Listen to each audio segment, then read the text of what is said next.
What's going on, everybody? I'm Jeremy, and you guys are watching Large Morphs. Let me tell you, folks, today has been an amazing, absolutely out of this world day for me. So this is no better way to finish the day off for me than to be doing a live stream. And to top it off, doing a live stream with someone I consider a pretty good friend of mine. They're a member of the channel as well. So, you know, we've gotten a lot of time to sit down, talk, get to know each other a good bit.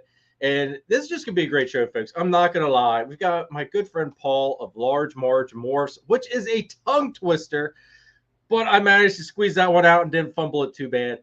But we got Paul with us. It's going to be a great episode. Like I said, let me turn my phone on to vibrate before it goes off because I saw it lighten up. And let's just bring Paul out. We're going to have a great show, folks. And yeah, let's just get this show rolling. What up, Paul? Let's go. Hey, what's going on, Jeremy? Dude, I am having a freaking great day, dude. How about you? I'm doing well as well. I'm doing well as well.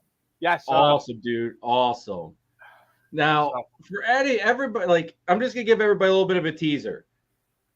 Clutch number 2 pipped early today. They're technically like 2 days early, so that's what's got me in such a great mood. So you guys are I'm gonna try to have this thing edited so that way I could drop the video on Wednesday. So it's not like you guys aren't, you know, the joke around in our little group is that by the time I drop a video, whatever I produce is already breeding for me. We're not gonna be trying to do one of these because I'm not gonna be able to keep this stuff a secret for very long. I am awful at secrets, dude. I blurted it out to me. The first thing I said to Paul was blah blah blah blah. Now I have to keep it secret. This is awful. See, now Paul's scoring to secrecy. People in the group, in our little PA group chat, there's a few of us in there, but you guys all know what I'm talking about. I always have them, you know, I always leak the stuff to them because I can't. I've got to tell somebody. I'm going to say you have to. Yeah. Like I would go nuts keeping it in. But folks, like I said, I'm going to try to have that video edited for this week's drop. Definitely check it out. It was my first shot at producing visual exantics, and you are not going to be disappointed because I certainly was not disappointed. You already spilled the beans. Yeah. See, they got to watch it to see how good I did. But definitely check out this week's video. Like I said, I'm going to try to have it edited. It should be no problem. I'm going to hit it really hard tomorrow. That's awesome. I can't wait. Dude, I can't wait. I love seeing, I love hearing and seeing, and you know, others do well. It's so you know, and then there's people that just wish harm against you, but just to see people succeed is you know, gives me so much more to keep going, you know, to go for, you know, to strive for. That's exactly how I feel about it too. I mean, it's like this is my 3rd season going into it. So having a snake I produced siring this clutch, like it gives what's better than that? What's that? Yeah, it gave me such an amazing feeling of accomplishment that it's like, okay, not only do I do this because I love the animals, but like that there's like like, I mean, that's just like the greatest high I can only imagine to have. Like it's I can see it. You know, you're glowing before your prelay shed or something. Exactly. Like folks, I was yelling, I was wooing. We had Hadley picking eggs. It was, you get it all in this video. Like the only people that were missing in the video is Kara and Hudson. She had him upstairs feeding him because he was just not a happy little boy for the first time since he's been home. But it's a great video. It should warm your heart along with that's awesome. Definitely make you laugh or get you wooing along with me. But let's say hello to some of the people here in the chat tonight.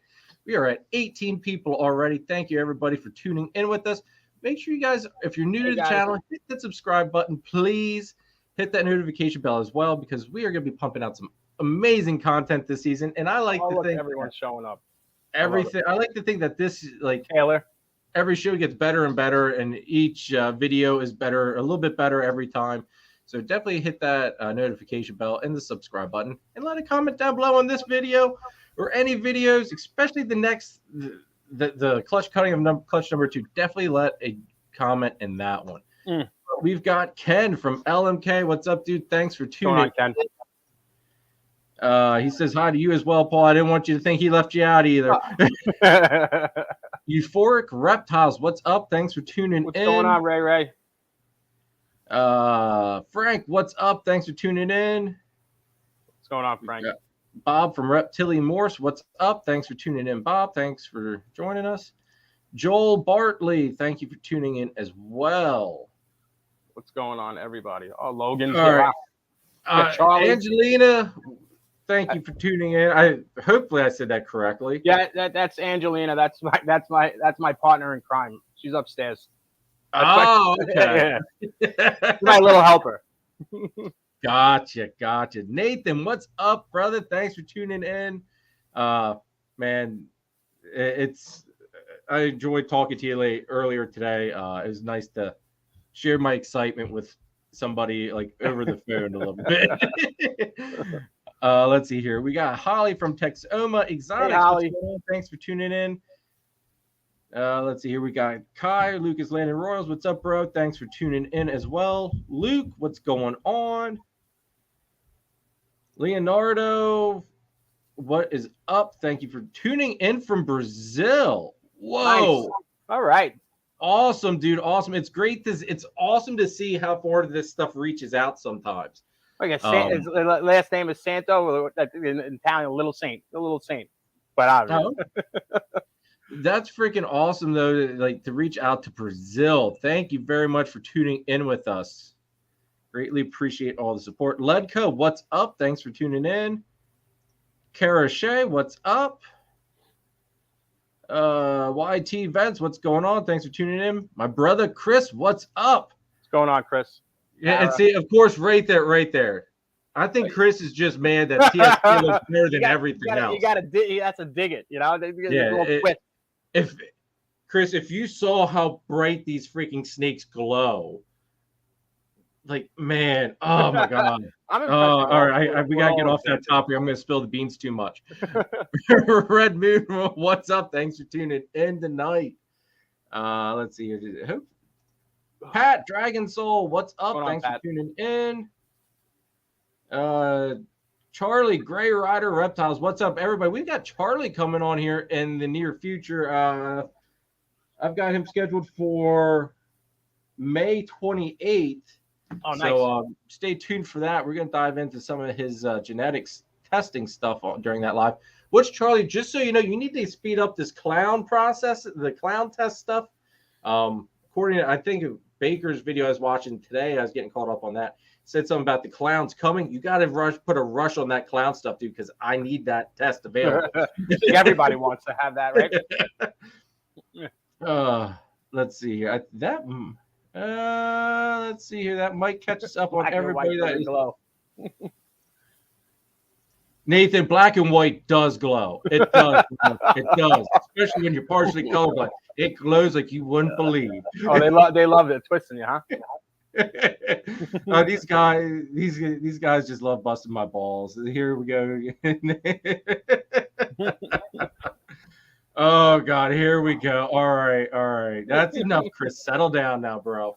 All right, everybody. Before we dive into this, let's thank the sponsors of this week's episode, please. Chris. I love you guys. All right, the sponsors of this week's episode, guys. I want to thank who's in the one person. Well, they're both in the chat, but Nathan of Infinite Possible Pythons, folks. Nathan is working some killer ball python projects. He's working with Chihuahua geckos, however you pronounce it. I forget. Anyway, really gnarly looking little geckos. They're pretty badass looking, if I don't say so myself. Really love the patterns on them. But he's also doing some scaleless corn snakes. But he's also your one-stop shop for all of your branding needs. Hit him up if you need like tablecloths for shows, backdrops for your banners for shows, shirts, business cards, basically anything you can think of for your branding needs for in this industry. Nathan can hook you up. Hit him up. All of his links are in the description down below. And we've also got my good friend Chris, which is also in the chat, which they're both giving me shit. But yeah, anyway, I was gonna say, huh? What sponsors, huh? that's how you know they love me. Oh yeah, they really love. Absolutely, they love you. But and folks, Chris at BNS Reptilia is basically a one-stop shop. If you need blood pythons, ball pythons, boas, colubrids, he's got Mexican black king snakes, pine snakes, like all sorts. He's like I said, he's basically a one-stop shop for your snake needs. He doesn't do crested geckos, as my brother Danny would get on his butt about. He's not a one-stop shop for that. Everything else, snake-wise, he's basically got you covered. He's also he breeds rats. So if you're in the Eastern PA area, you can hit Chris up for some rats as well. And he's also Pennsylvania's distributor of Cocoa to Go in the chipper, which, folks, the Cocoa to Go and the chipper is by far, in my opinion, the best cocoa substrate on the market. So definitely hit Chris up if you are in the market for either switching to a better cocoa brand or if you want to try it out. Hit Chris up, let him know. Like I said, everybody's links are in the description down below. And then also don't forget, to check out Husbandry Pro if you're not using it already. And I will drop the link. Hopefully it's a mile. I don't know why it shows up a mile freaking long, but click this link, which comes up. Hold on here. Let me. Oh, look at that. Yeah. Now, I don't know why it's coming up that freaking long. 1 second here, folks. 1 second. I'm going to make this a little bit easier. Just give me 1 second. I apologize. You would think I'd have this crap figured out by now, but, you know, some people just learn a lot harder than others. And I'm one of those people. I'm not going to lie. Let's see here. We are going to dive here. And... shoot. Hold on. Whoops. All right, let's try this again. I'm not the most tech savvy person. I'm not going to lie to you. I'm awful. Like, technology really freaking hates me. Like, totally hates me. All right. Try this link now, everybody. That link there gets you a free 30-day trial to Husbandry Pro. It also lets them know that I sent you, so that way, you know, it lets them, like, I'm not sponsored by them, but I am partnered up with them. So definitely check it out. I mean, it's, in my opinion, the best reptile record keeping and tracking software on the market. There's a lot of people that will agree with me on that. So definitely check out Husbandry Pro. You won't regret it. And then also the last little bit of my spiel, and I promise we're going to get to Paul, is Red Line Shipping, folks. Now Red Line Shipping, we're not sponsored by them at all. We're not even partnered with them, but they're giving me some really good discounts, I'm going to say. But even before the discounts, they were the cheapest as far as shipping prices go for me anyway.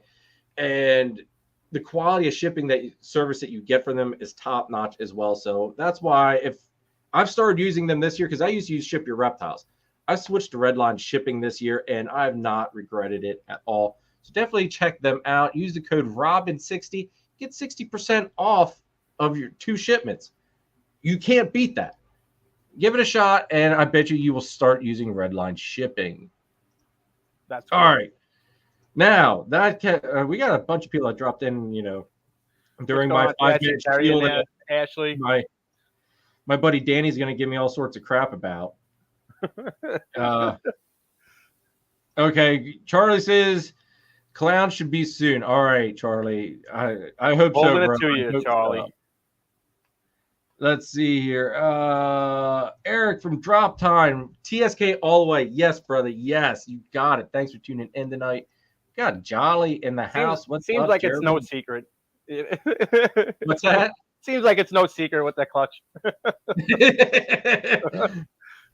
I mean, I think man. Maybe if I had more clutches, like I've only got 7 clutches this year. So if next year, maybe it'll be a little bit easier to keep a secret because there'll be something else. Angel, what's up? Thanks for tuning in. Greatly appreciate it. What's going on, David and Erica? Ashley and Nikita of Pip Stalkers. You're at work, but tuning in. Thank you so much for tuning in. everybody. Also, if you want to check out our membership, the link should be in the description. Check it out.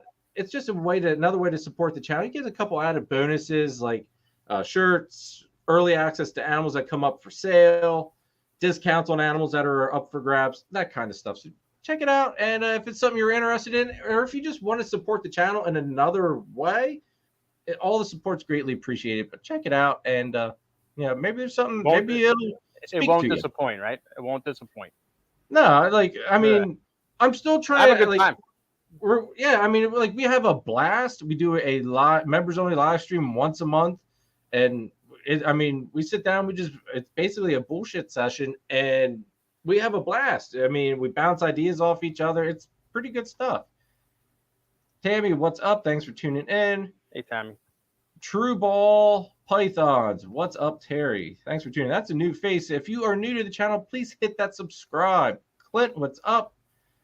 We got Edge Exotics, Erica and David. They were our guests last week. So, if you guys missed that live, go back and check it out, please. Thank you for tuning in. Crow Fleming, what's up? Thanks for tuning in. I think that's Crow another Fleming. New face. Hello. Kai says, Jeremy, a secret between two people is only a secret when one person is dead. But Kai, you all in the group chat know about this clutch. So does that mean I have to hire a hitman on all of you? John and Christine, what's up? Thanks for tuning in. Thanks for saving my butt here up there at the Hamburg show. You guys really helped me out. How was that Hamburg show? I didn't go to it. When I was last up there, I got my 80-watt heat panels for my carpet enclosures. Okay. And they gave me the wrong cord for one of the panels. So I wasn't able to make the show Saturday. So I called up Christine and John there from Triforces, and I asked Christine, I said, hey, could you run over to that stand? Because they set up there every Hamburg show. And I was like, could you run over there and get me the right cord? So even if you got to pay for it, it's like, whatever, I'll pay you, I'll pay you back for it. I just need that cord. And she went over, got it for me, and that's awesome. That's another thing. Let's see. Maybe not next week's live, but the live after next, it's going to be all new background, folks. It's going to look a lot different in here. Oh, you're going to be all grown up. All grown up. The carpet enclosures will be here. We're going to have some different twists and, it's a little bit different series. It's going to look a lot nicer, though. Nice. They say that it was dead and very, very slow. Wow. Anybody hear about it wasn't White Plains today? White Plains was today, yeah. Yeah, I'd seen some pictures. It looked pretty good. I said I'm not gonna lie, I've not been on much social media at all today, except for our group chat there on Instagram. But I know I saw Mike Curtin there with with Scattershot Exotics. He posted up a quick reel of on Instagram of his stand up there at White Plains, but that was all that I really saw of it. Oh.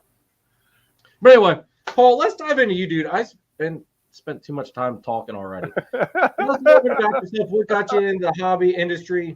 What brought you into the direction of becoming a breeder, most of all?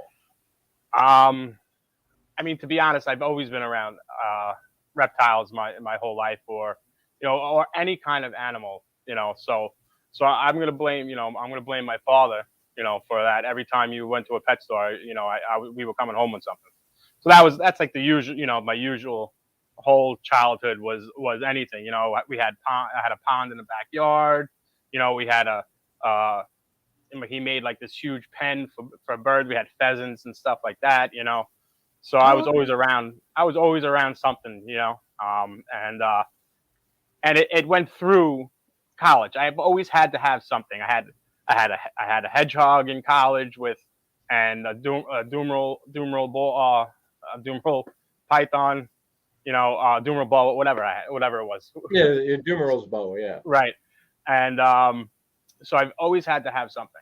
That was like my main thing. So I've always got, and even when there used to be a local show by us in this college in Farmingdale, and I ended up getting albino Burmese. And that was like my ultimate, like, you know, and had one eye, and I think that's it was on a table that had defective, and it, you know, was it literally labeled defective? At the time, I think at the time they were expensive, and it said defective. I'm like, this is gonna be great, right up my alley, you know. And it was like $100. I'm like, this is sweet. So I ended up getting that, and he grew. I mean, you know, I think 6 feet, and at that time, I was young. I was always going out, this, that. So I gave it to my brother's friend, and he took care of it and all that stuff. You know, that's like my main. You know, always had reptiles or whatever, and so I ended up getting, now, like, fast forward to, you know, living here and everything. I gave my my stepdaughter a ball python, and he's gonna be 5 years old. So at that point, and we weren't planning on anything either with that. So she had him, you know, as a pet. You know, didn't know anything about it. Like, ended up getting a caramel. So it was a caramel, and apparently, you know, all the defects or whatever you have with caramel. As a caramel, I think that's kinking issues, like big time kinking issues, if I remember correctly. Mm-hmm. But he's perfect, and I didn't know, but I wasn't planning on that at the time, and so, and then eventually I'm staring at him, and I'm like, maybe I should get a female, and I didn't, you know, and then I looked online. And I hit, like, the YouTube for Chris Hartwick, and you know, it was first, and then Olympus. So, and I just started, you know, looking and all this stuff, and then I came across, I think Baker, you know, from Blue Line, you know, and it just kind of just flowed into of you know, so I ended up, you know, when I jumped to, you know, like 2 feet in, you know, got the two Freedom Breeder.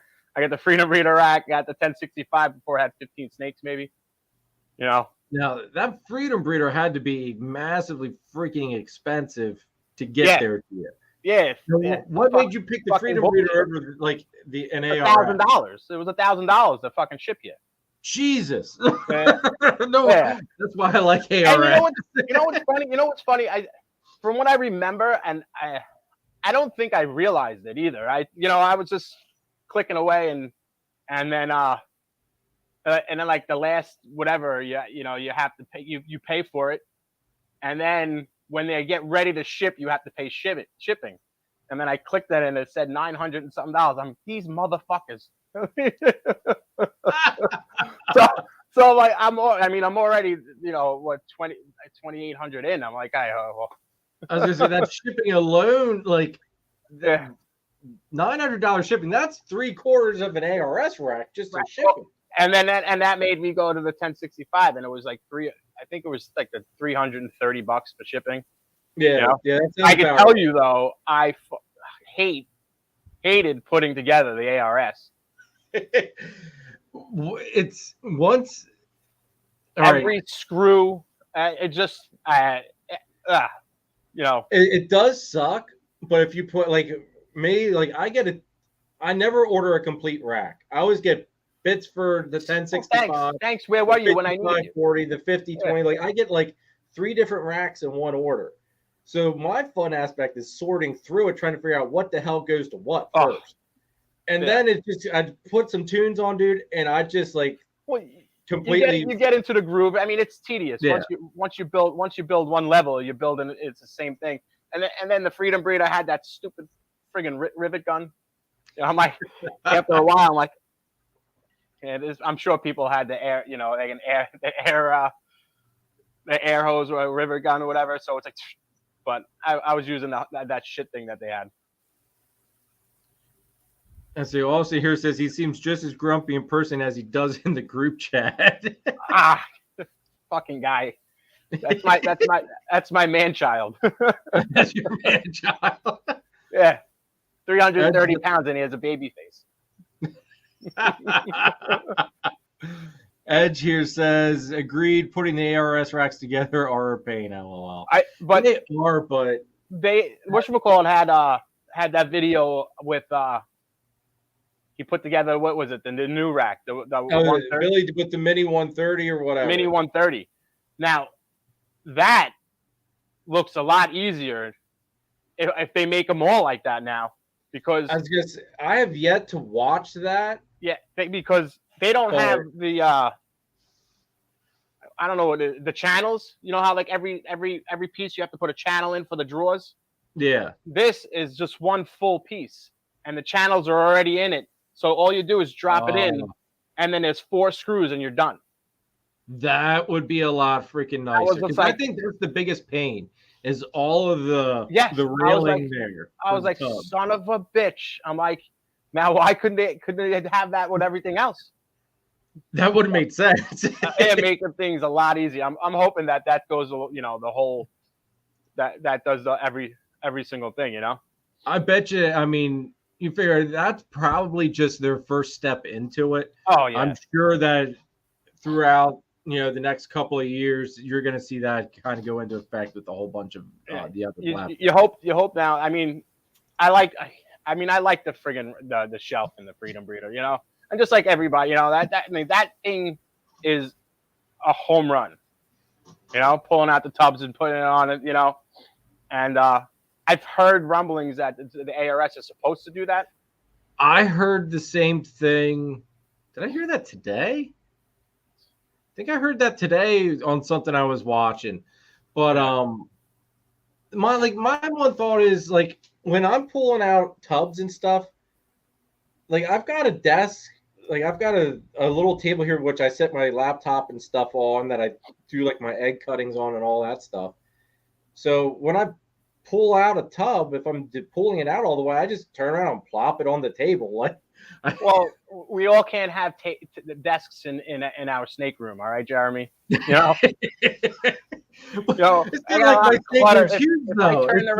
if I turn around my laptop, it's just shit everywhere. So let's keep it this way, you know. And I need the show. All right. I'll give it to you. I mean, I could see. I could see why it would attract people to use it. I don't like I said. I mean, I guess I've never had it, so maybe I don't know what I'm missing. It's the convenience of taking it out and dropping the tub right there. You know, that's all it is.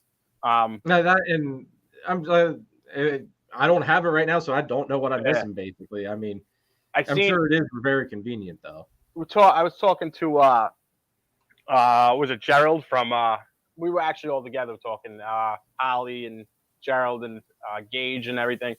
He has an extra couple of things, and he keeps the one row or level empty. Oh, okay. So he when he pulls out the tubs, he's able to just plop the tub on it. So he keeps one level empty and in an ARS.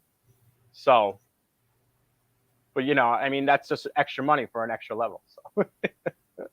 So. Frank says he just uses a roller cart, which that's one thing I've thought about getting. I got a roller cart too. Yeah.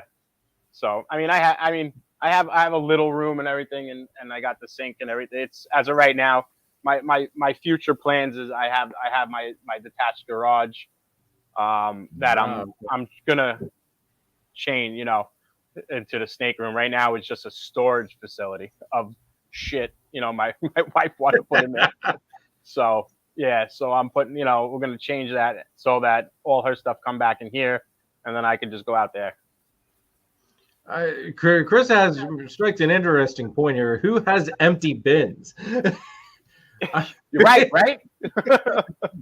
Right now, I'm in a slight pinch because I've got some snakes coming that I'm picking up here on the 6th, and what are you gonna do? Like, that's the thing. Like, I'm kind of mad. Like, I've got to readjust some things and move some things into some, you know, different tubs, and like I've got to. This year I need to buy more for my adult rack for the 5540 and for the 5020 because it's like but you got to put into consideration that it's going to take, you know, how many weeks? I mean, ARS now, I don't know what it was. It might be a month turnaround time. I think they're basically right around a month turnaround, which I mean, for what I have to move around with what I have available, I'm okay with. My big thing is because my big stress or I shouldn't say my big stress. The big thing I try to make sure that happens here is that the snakes pay for everything. Right. Just because money on our household end, since my wife is a stay-at-home mom and basically I am the main source of income at the moment. I mean, it's hard to make ends meet with just one basic income. Right. So, I mean, she does some babysitting, so she gets a little bit from that. But basically, I'm the breadwinner. Yeah. But we can't afford to have me taking money out of our personal money at the moment to be adding rack space and all that stuff. So basically, the snakes got to do it all themselves, which they're doing good.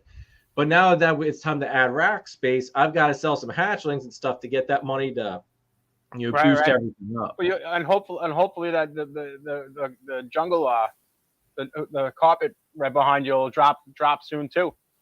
Hopefully, I mean the females here. I don't know if this camera will stretch. I think it will. But right there's the girl that's due to drop.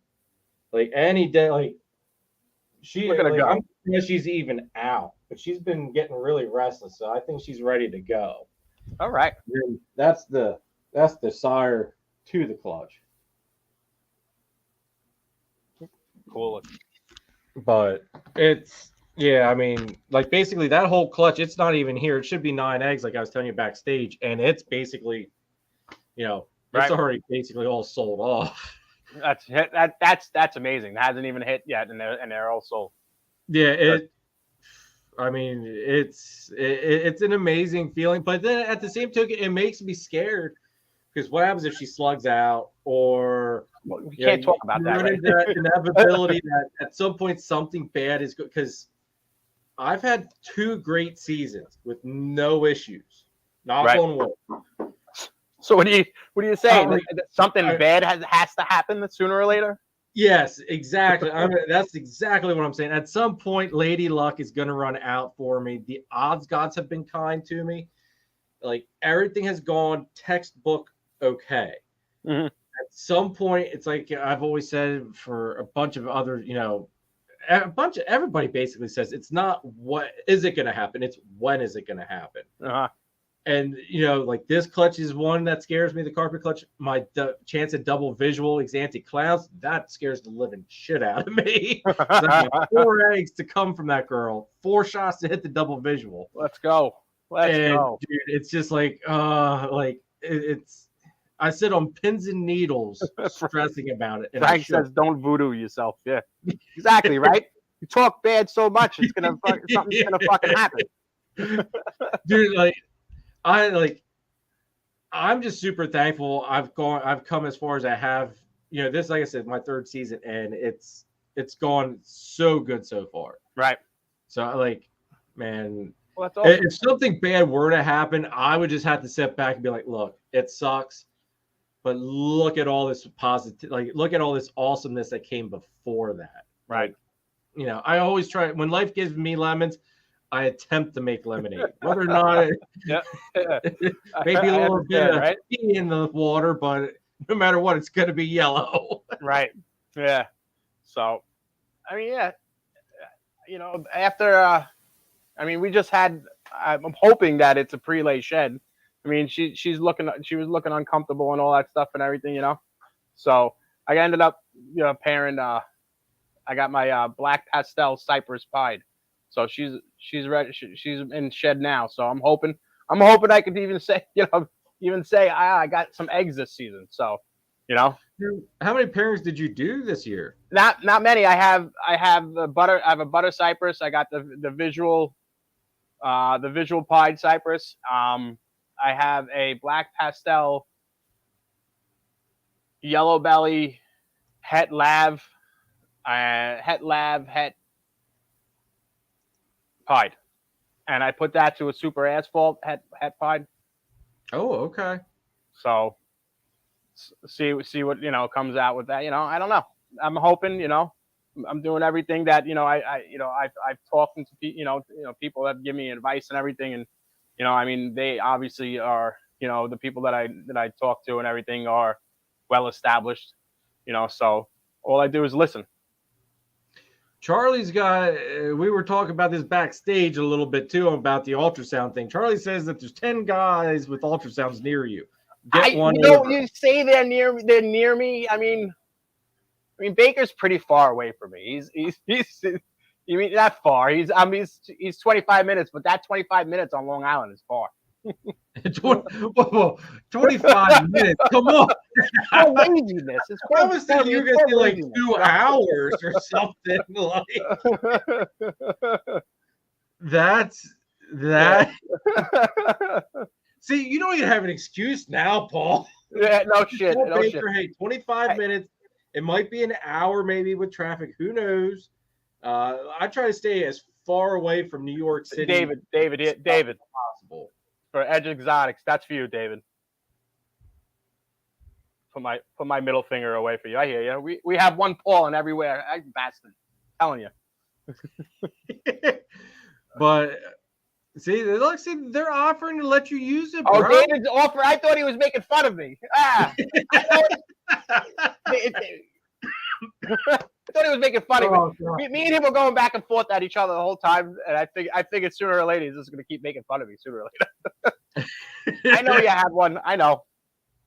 So. See, dude, I know there's people out there that can. I'm going to have to get him to come over now.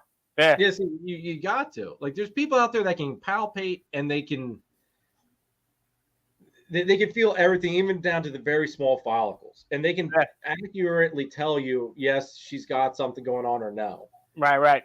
After, it took me till they were about the size between a dime and a nickel to be able to feel it.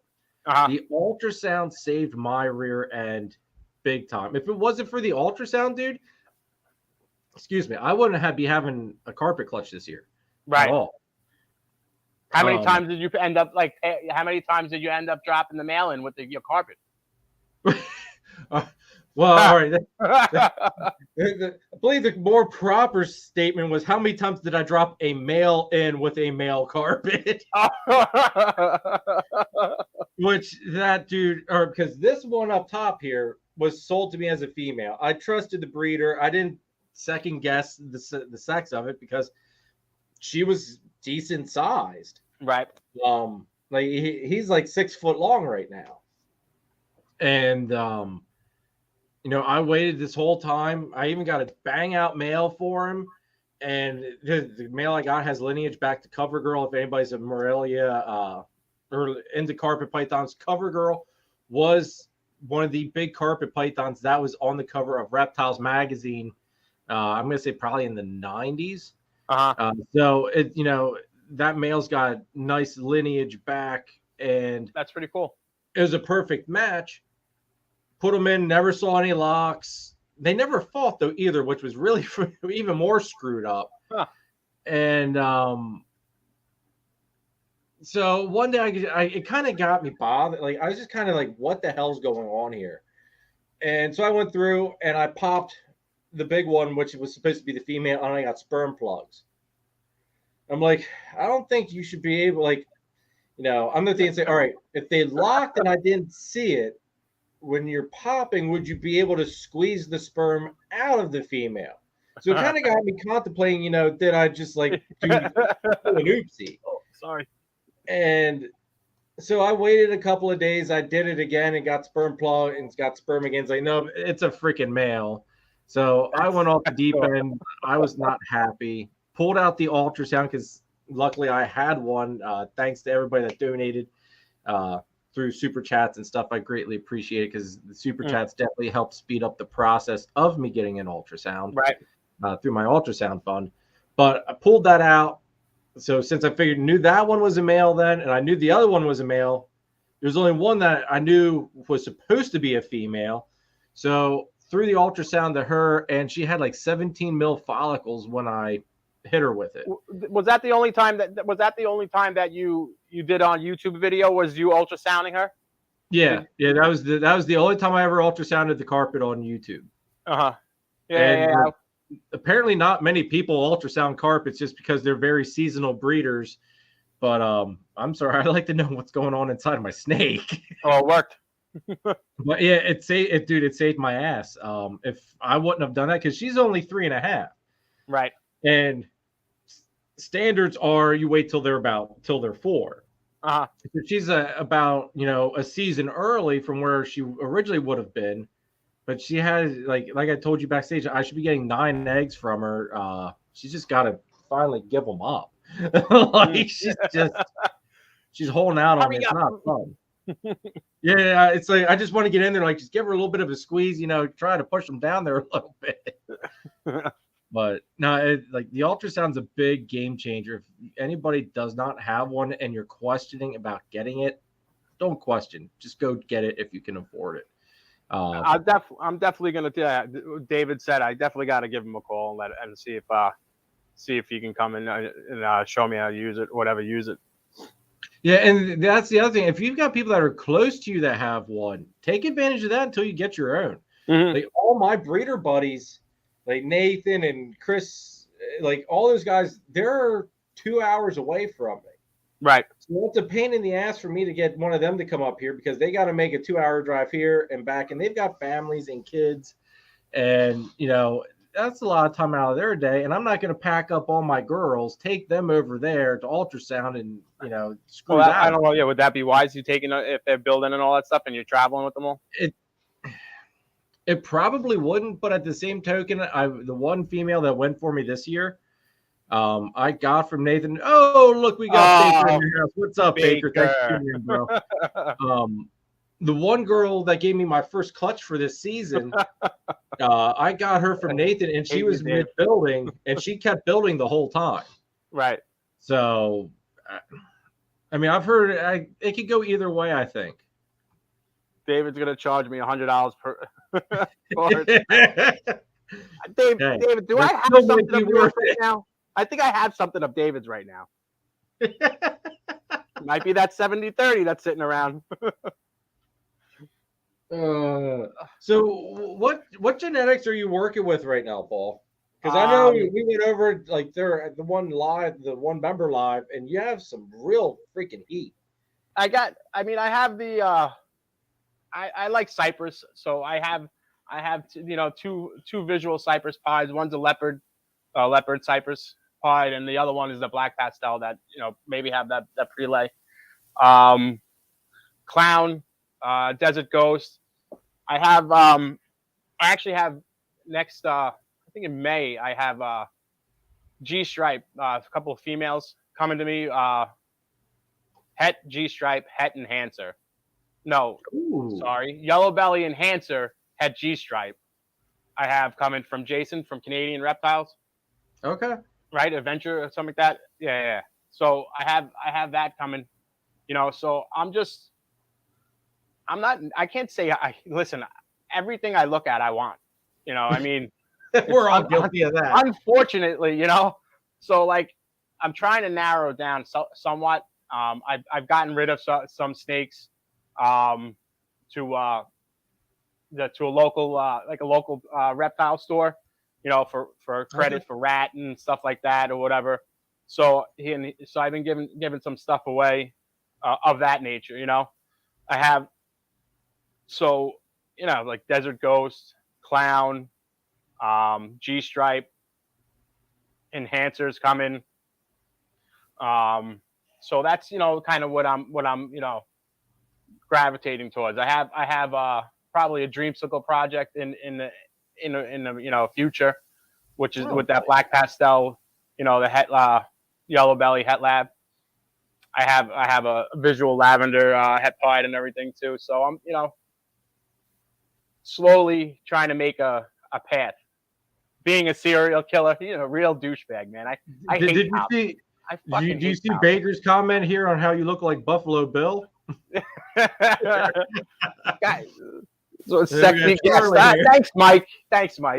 I'm telling you, man, I really fucking hate New York City cops. Ugh, hate them. Red line, Mike. What's up? Thanks for tuning in. I hope he gets arrested in Nassau County, so he goes to jail. I'll see him. Now, all right, you mentioned DG and enhancer. One, do you plan on mixing DG and enhancer together since they're supposed to be? This goes, yeah. You know, I don't think I am. I don't think I am. You know, I don't know if I want to go that route with that. I think I'm going to keep the DG separate from the enhancer. Like I'm going to keep the enhancer with the G stripe, and I got the pastel leopard desert ghost. Actually, I just found out because I was at my Matt Foley's house. Now I found out it's pastel orange dream leopard desert ghost head pied head hypo. Ooh. So I'm like, oh, it's orange dream. It was a super orange dream that he had. So I'm like, oh, it's even better. So Dude, oh man, orange dream and DG. So yeah. So yeah, I figured I'm gonna go, and the girl that is she's about sitting at almost 1,000 grams is the Cypress, the leopard Cypress pied, and she's I think it was a 66% desert ghost. So hope proves out, see what. Now, if Charlie here at Gray Rider got the G testing done, right? Let's go, Charlie. I'm sure he doesn't have enough on you load already. But Baker, I can't put cuffs on you. I have to put shackles on your wrists. Unbelievable. I say, Baker's saying your room looks good, dude. See, he's Thanks, giving you a compliment. You're trying to chain him up. No, he's yeah, all right. Yeah, at least he gives me some compliments. Thanks, bud. Yeah. This is a rough chat tonight. Yeah, it's rough. It's always rough. They're rough for me though. They can attack you. It's always rough. I'm waiting for whatchamacallit, Kevin to get in. Kevin to get in there. We're gonna be fighting at Tinley. So me and Kevin at Sugar Skulls have fighting for that charity, and we could after we beat the shit out of each other, we can watch Baker get his ass kicked by Andrew from Redwood. So there's all right. So what? You guys got a charity fight going on? Sorry, everybody. I didn't mean to kick my table here. So yeah. I think Antoine from High Desert. He's doing a like charity the charity event for I believe it's Brian Barczyk. Okay. And half the proceeds are going to Brian and half the proceeds are going to I think US Arc. Okay. So we're gonna get beat the shit out of each other and then everyone's gonna drink and get drunk. So it almost sounds like it's a college party almost. Yeah, not me though, because I'll end up in Vegas and it'll be bad. Be bad. You'll end up with never come home in Vegas with a tiger in the bathroom. Yeah. So I'll stay sober. So now, are you guys doing that in New York? Or are you guys meeting at a show? We're supposedly all we're all flying. We're all gonna head to Chicago and Tinley. I think in October. Yeah. Well, if Baker would get find out what we're all gonna do. I don't know if we were gonna all rent an RV, but that RV is gonna be, I don't know. There's gonna be a lot of fat people in there. So I don't know if that RV is gonna make it. I can imagine it might be a rowdy RV. So, just judging by how the chat is here, that sounds like that would be a freaking blast of a time though. Driving out, that'd be like what? I think it's 9 hours for me from Pennsylvania to there. I think. Yeah, I don't know how long would the drive would be. It'd be a very long drive though with all of us. Baker says, he's a piece of shit, man. I tell you, nothing but love. I love it. So, all All right, back to the DG and enhancer thing. Are you keeping them separate just because of sales purposes, so you can say that this is pure DG, this is pure enhancer? Or are you thinking the way I look at it as DG works better in doing the contrast stuff, and enhancer seems like it does better with like the brightening aspect of everything? That's what I've noticed and it's only from watching videos, like, of who has the enhancer and DG and and all that's that I seen that video of with Canova, and he had the same exact genetic snake. One was an enhancer and one was a desert ghost, and the enhancer looked like it held the contrast so much better. So I don't know, I'm inexperienced, so I wouldn't know if that would be the best thing to just start mixing. So I figured I'll keep them separate. I know that I think I heard Antoine mixed his DG and enhancer. I'm not sure. I can't back that up though. But I thought I heard him say that. I think he did, because I think Kent there from Craft Brew was supposed to get something from that clutch, and it was supposed to be a DG enhancer mix. If I did, yeah. But I think the baby didn't make it or something like that.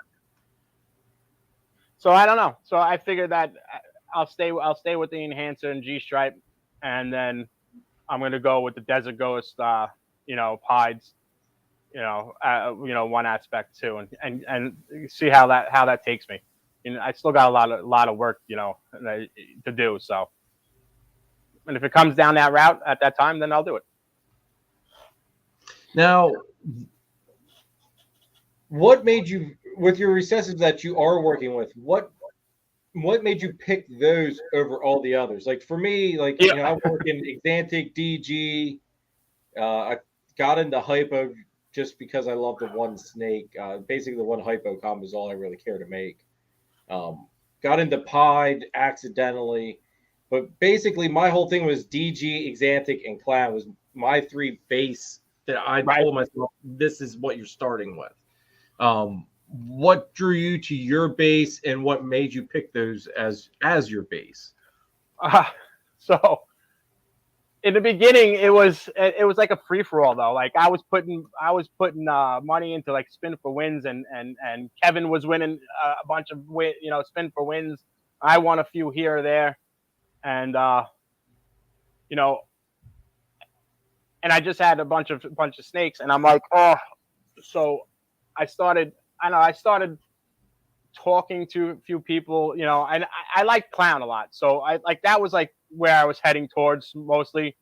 And then everything just started, I started looking into shit, and I hated Gstripe. I wasn't a big fan of Gstripe. And now every time I see it, I just have a visual Gstripe male, I think het VPI. And every time I open it, he's awesome. He just glows to me. And then you see now that some people making the Gstripe Clown and the leopard Gstripe. I was like, this is insane. So I really just want to gravitate towards Gstripe, Desert Ghost, and Enhancer, and with Pides. And I like Pides. I think everybody likes Pides at one point, I love low white Pides. High white Pides kind of turned me away. Kevin, what's up? Sugar Skull Serpents. Thanks. There he is. There he is. But yeah, like low white Pides, low to mid white Pides is where it's at for me. The high white stuff, it doesn't do it for me. Right. I see that. I have a few, like that black pastel, the Cypress black pastel Pied. She's more high white.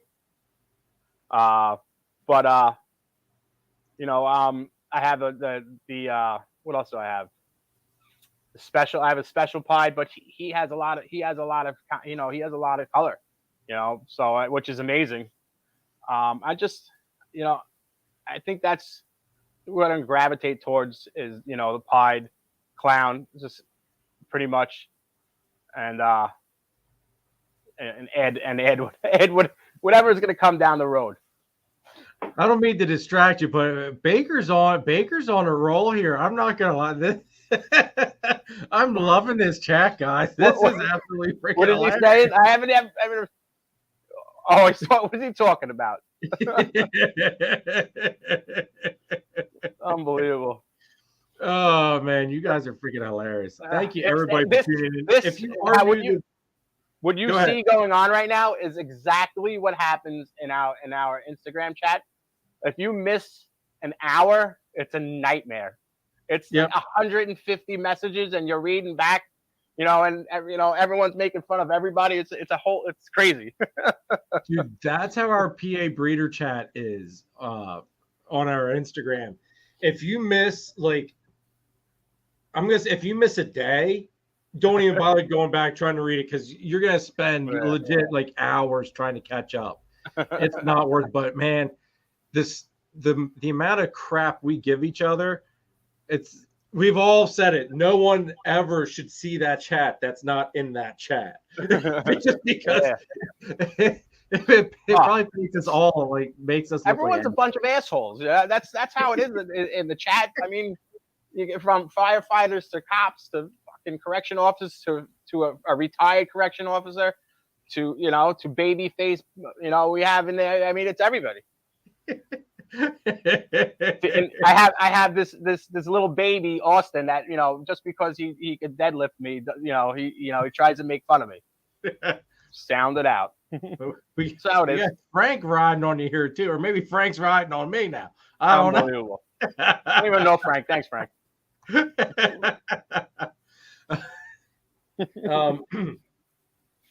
Oh man, I lost my train of thought. I'm not gonna lie. Yeah, no shit. That's all that happens. And yeah, I gotta. Oh man. All right. So we were talking about your recessive. What recessive do you plan on adding? Any recessives in the near future, or is there one that's on your radar that you're not quite sure you want to drop the hammer on yet? I was kind of at one point was looking at zebra,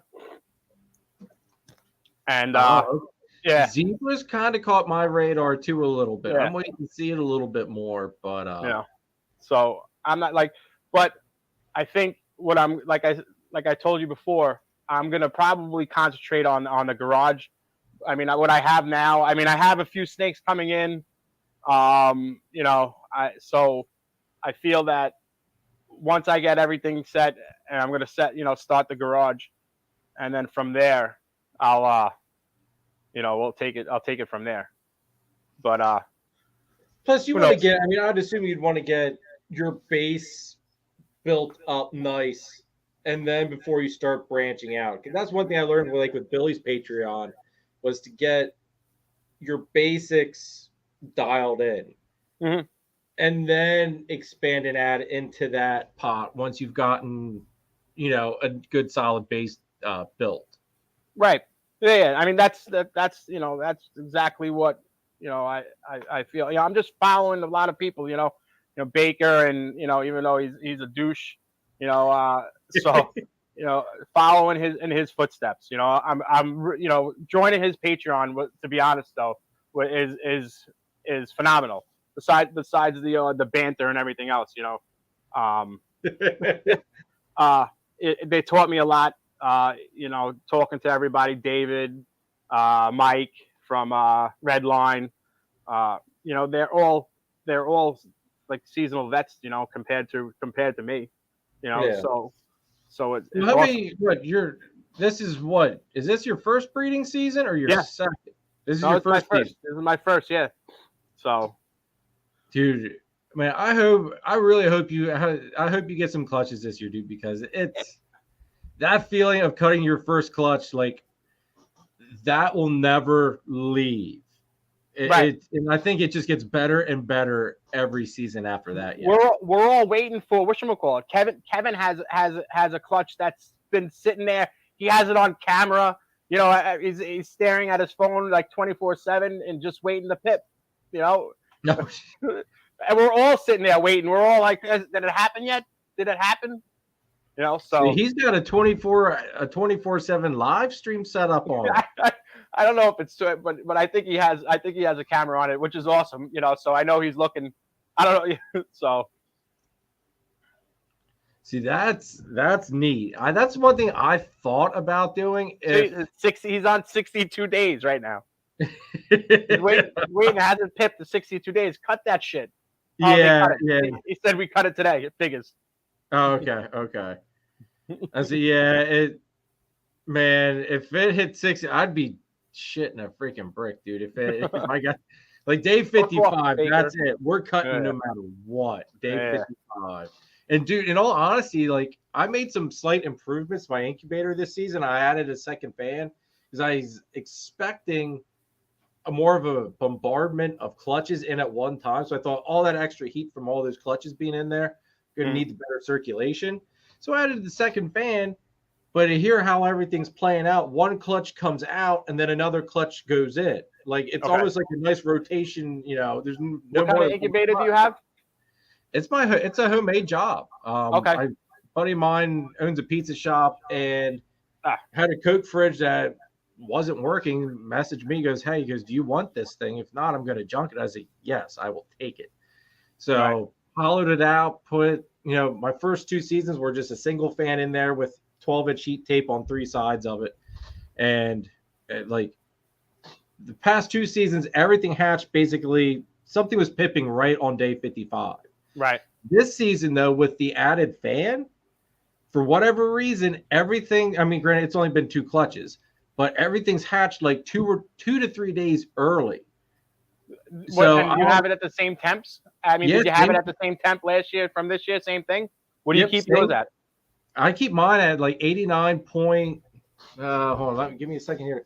89.8. Okay.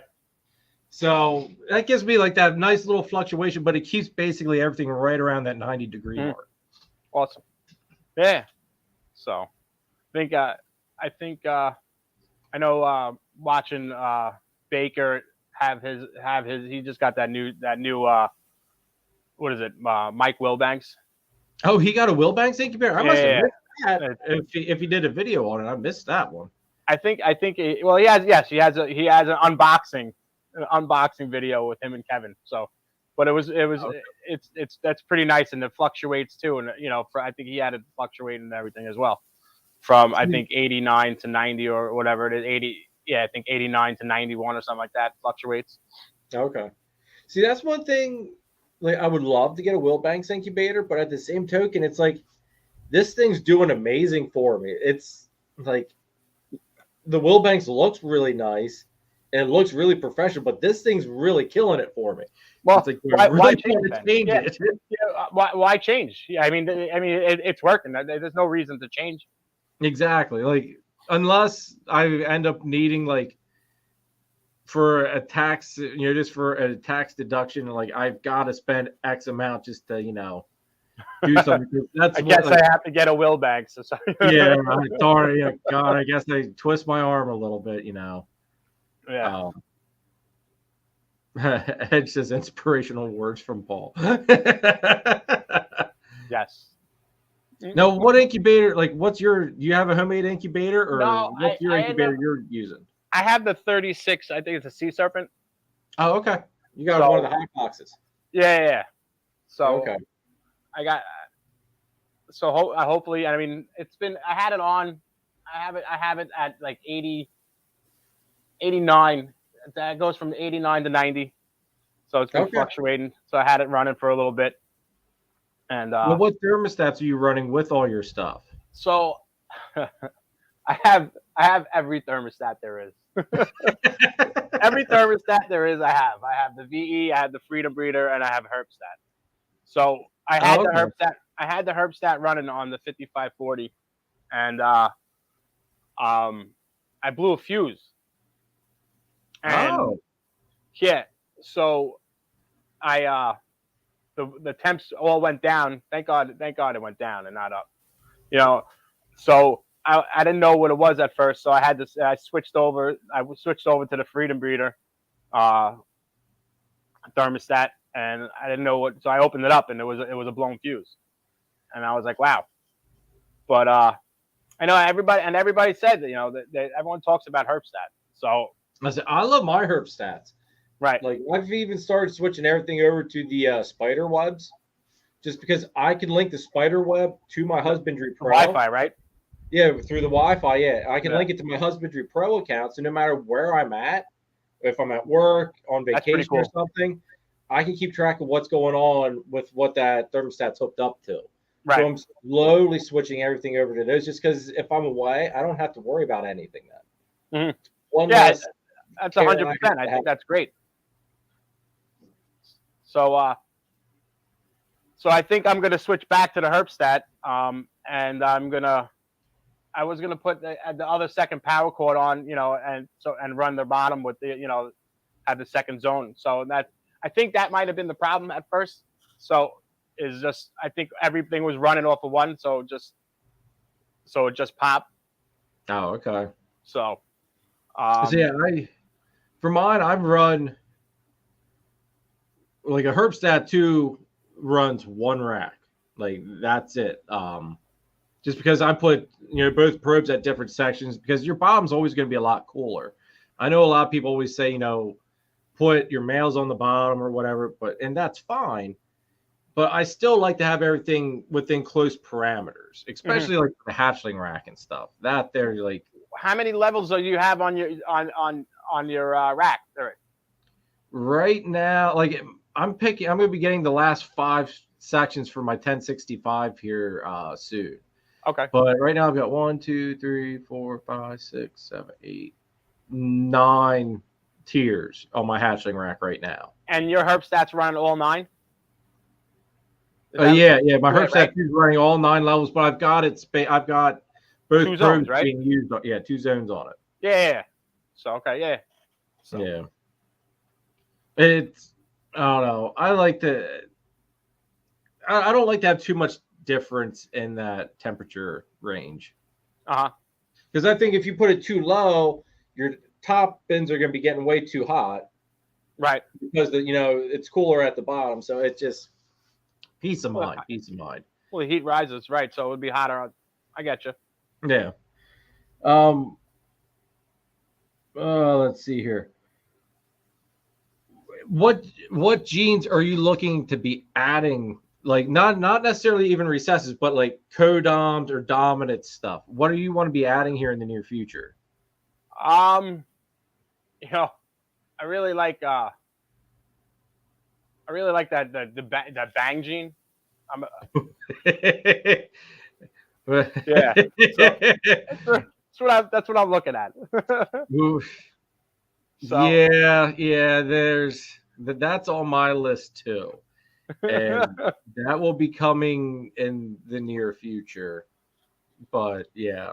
So, you know, I've seen a few postings of it, and I felt another fell in love with, you know. So I'm thinking about it, you know, maybe getting a couple of them. So right there's the man you want to talk to, Paul. I wasn't gonna throw it out there, but right there, because I didn't know if I was allowed to talk about it right now or not. But right there's the man you want to talk to if you want bang. Yeah. I know. I'm thinking it'll probably be next season till I get it. Just because there's a lot of stuff I want to do here as far as infrastructure goes, like racks and stuff. Right. But I was talking to Nathan this weekend about it, and basically, you know, when I'm ready, he's gonna have one for me. Good. So, so because I told him the second I saw the bang gene in person, I looked at him. I was like, dude, that's got a freaking exantic. Like, I think it's gorgeous. Dude, oh man, I could see why people thought it was another Orange Dream, but it's Bang looks like a super OD with a completely different color. Right. Like, it's not orange, it's yellow. Right. And it's not compatible. In case anybody doesn't you watch know. that video of what's his name? Balls to You. Is it Balls to You? Gavin. Yeah, Gavin's got. And, and he just, but he shows it in every single like single former and everything, how it had it, and everything that he had, I was just like, wow. So yeah. So thank you, Angelina. I appreciate that. Yeah. So who knows? Maybe in the near future, we'll be talking. I say hit Nathan up, dude. Yeah, hit Nathan there at Infinite Possible Pythons up for Bang. He's got some. Yeah, he's got some killer stuff. Like, I see. I know things, but I don't know if I'm allowed to spill what I know. So just hit Nathan up. I can't get in trouble for that. Hit Nathan up. But yeah, Nathan's working with Bang stuff, so he's got. Seems like Chris, you didn't get yours. It seems like Chris got it too, huh? Well, I believe let's see, the message went out yesterday. Oh, there's Glenn. About if any of us would in the chat would be interested in it.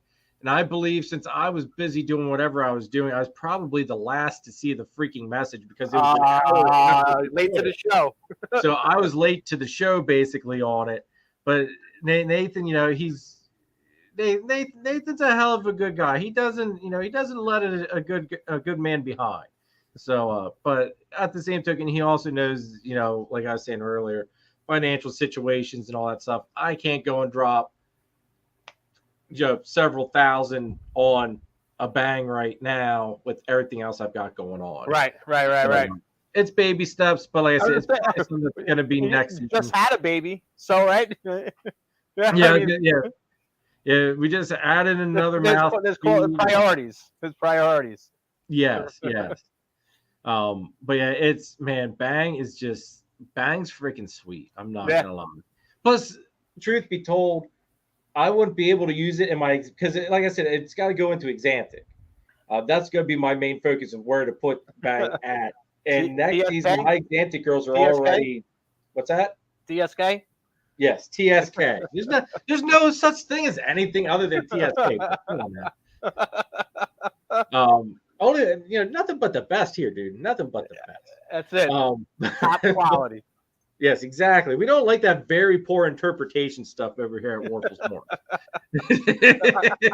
I'm just joking, everybody. Like I had John Dago on in season 1, and John even said, John's the Exantic god basically, and he even said it doesn't matter what line you have, none of them's better than the other. You've got good and bad examples across the board. Mm-hmm. But yeah, Bang's just got to go into Exantic. I don't care what anybody says. Take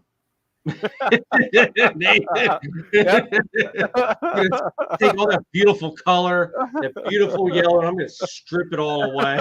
You're gonna ruin it right there and then. You're gonna take all that, but think about the beautiful white you'll get after you take away that yellow.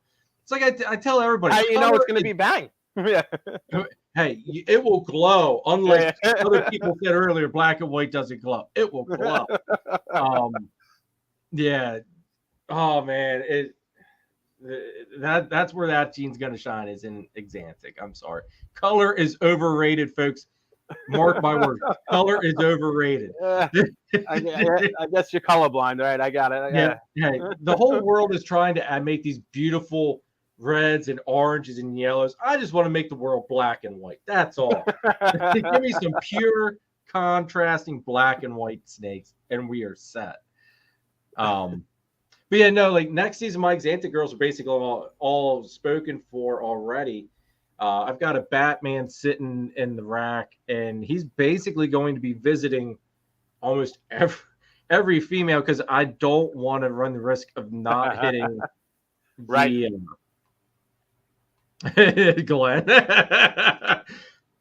No. Unbelievable. Racist son of a bitch. Got John here.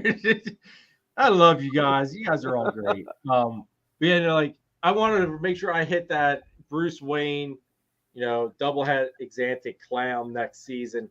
So hopefully what I've got, that just hatched today, hopefully I can, make the visual Exantic Batman. I think hey Kike, what's up, bro? Thanks for tuning in.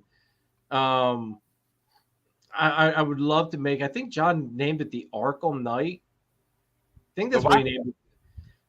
I think the Exantic Batman, John Day labeled it as the Arkham Knight. I think. Yeah. I like that. I do. If like I was joking around when I had him on that, because like there's other Batman platforms that, you know, one was you've got, isn't one Scarecrow, or you've got other. That's I just seen that today. The Scarecrow is what? It's the spot nose banana. Yeah, it's the Batman, but with banana, I think. So I was joking with him that if you hit the Exantic version, you got to call it the Penguin, because black and white. I mean, it made sense. Terrible though. I think that's awful. That's an awful. That's not good. Well, my buddy Danny at DTMG thought the same thing. He said, "Why don't you just call it a donkey in that case if you're going to go that route?" So, you know, I guess John agreed kind of on Danny's platform and decided to call it something really badass and go with the Arkham Knight. I think that's pretty cool. It looked nice too. Adam, what's up, dude? Thanks for tuning in, brother. Good to see you. Adam agrees that's awful. I tried. Awful. I tried. All right. I'm not very creative. I apologize. No. Do not allow me to discover a new gene, because apparently I killed the name right off the start. Anyway, everybody definitely check out Adam there at Proper Royals on Tuesday nights. He runs a killer live stream on his YouTube channel, so check him out. Always great content and always awesome guests as well. So go check him out Tuesday nights, 8 p.m. Eastern Standard Time.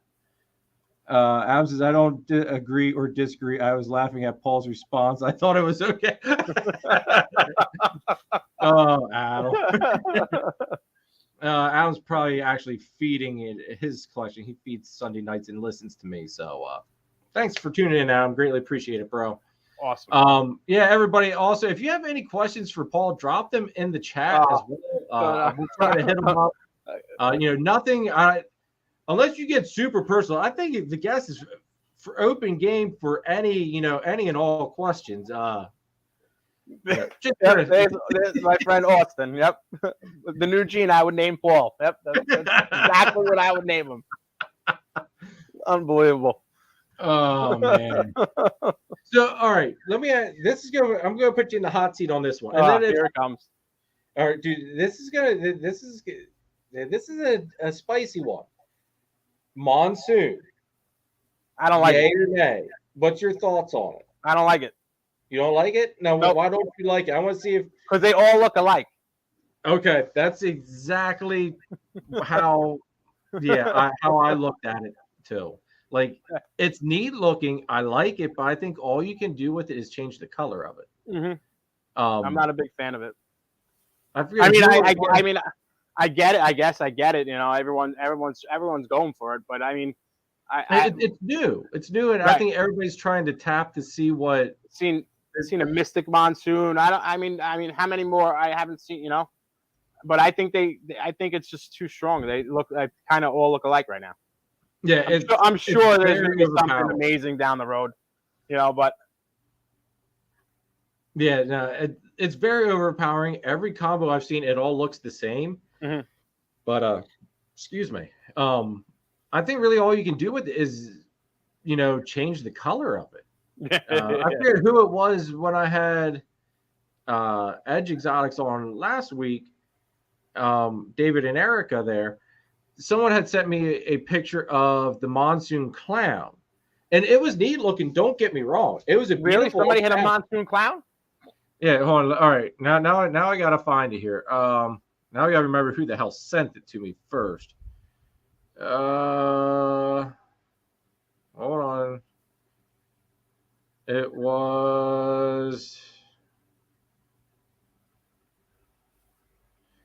Frank to hear from Locked and Loaded. All right, I'm gonna put myself up on the big screen to show this off. So, I mean, it looks. There we go. It looks neat, but it still looks super like it. It looks a little different than I guess the monsoon, but yeah, I get it. Because I mean, you only can tell that it's a clown because of the head. I would assume, right? Yeah. More than anything. Like, I mean, I think the head on it looks badass. Though I will say that. I think that's what whatchamacallit, yeah. But for the most part, I mean, it still looks. The monsoon's just hardcore taking over, which I think, like. You got like Pied might be the only thing, in my opinion, that you can really do to change how it looks. What's his name? I think he had like a paradox. I mean, it was a het monsoon, and like how that pattern is. Billy had it right. He had it was a het monsoon, but a little piece of the snake looked exactly like monsoon. Oh, okay. So like they obviously they're like, oh, this will prove out monsoon, and I'm like, but everything looks the same. Yeah. No, I agree. Like Glenn here at 419 says that it doesn't look bad, and it does. It's a really awesome looking snake, and I'm not trashing monsoon at all. For anybody, just right. You know, monsoon's more expensive than anything I work with here. It's totally out of my price range, but. Like, I really think, like, I mean, the Xanthic monsoon would look badass, but I think you're literally limited to just changing the color because the pattern mutation is that strong. Kike, thank you very much for posting that. Everybody, if you are not, if you want to contribute to helping US Arc Florida out, click that link and that'll take you to their website. There's even free membership. So if you don't have the funds to go and get a paid membership, numbers mean a lot as well. So go check that out. Thank you, Kike, for posting that. I'm sure we all have seen the videos of the Holy Thursday Massacre, and that was a rough video to watch. I know I'm not going to make a podcast about it either, but I had my spiel. I went off about it. I think the weekend that we all found out about it, but it just. Yeah. Right. Go help out them because it's like they all say, what happens there eventually does get around to the rest of us. Mm-hmm. Oh, yeah. Yep. So, Jim, what's up? Thanks for tuning in. Dude, great video you posted there this week. For Straight Blast? Yeah, Jim there at Straight Blast. He posted a really nice video about for people like getting into the industry, you know, on a limited budget on how to plan for different things, like as far as purchasing. Oh, very cool. Is a really good video. I really enjoyed it. He did really good on that. Check it out. Mark, yes, Mark says he's in the Monsoon Project. Super excited about it. Man, like I said, I mean, it's neat, but I think it's too strong that you can't do too much with it as other than, I mean, you'll make awesome looking animals, but it's like you can only change the color. Right. Phil, what up, dude? I'm gonna catch the replay. Phil, stay here around here. You know how these things go. You got some time to watch. What's going on, Phil? Yeah. So I know you got to check on Thursday nights. Not another podcast, but with Holly and me. I just she starts at 7:00 Thursday, I think, or it's going to be 7:00 Eastern and 6:00 Central. I believe that's what we're doing. So I'm going to be a co-host. I was a surprise co-host. Yeah, I think last week with Steve and AJ, or AJ's Exotics. Yeah.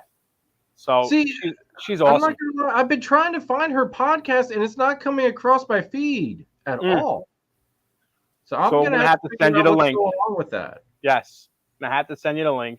She's awesome. She's me and her feed well off each other. So I think it's 7:00 Eastern. So yeah, send me the link because obviously for some reason or whatever I'm not getting the notifications about it, and I'm pretty sure I've got the notification bell rang on it and everything. Because when I found out she was doing a podcast, you know, yeah, I was really interested in it because I don't know Holly very well, but I've seen her on Tear Down and stuff with keys and stuff. Believe really awesome. I believe that Dr. Joe Kingdom's Pythons. Yeah. It's coming up, and okay.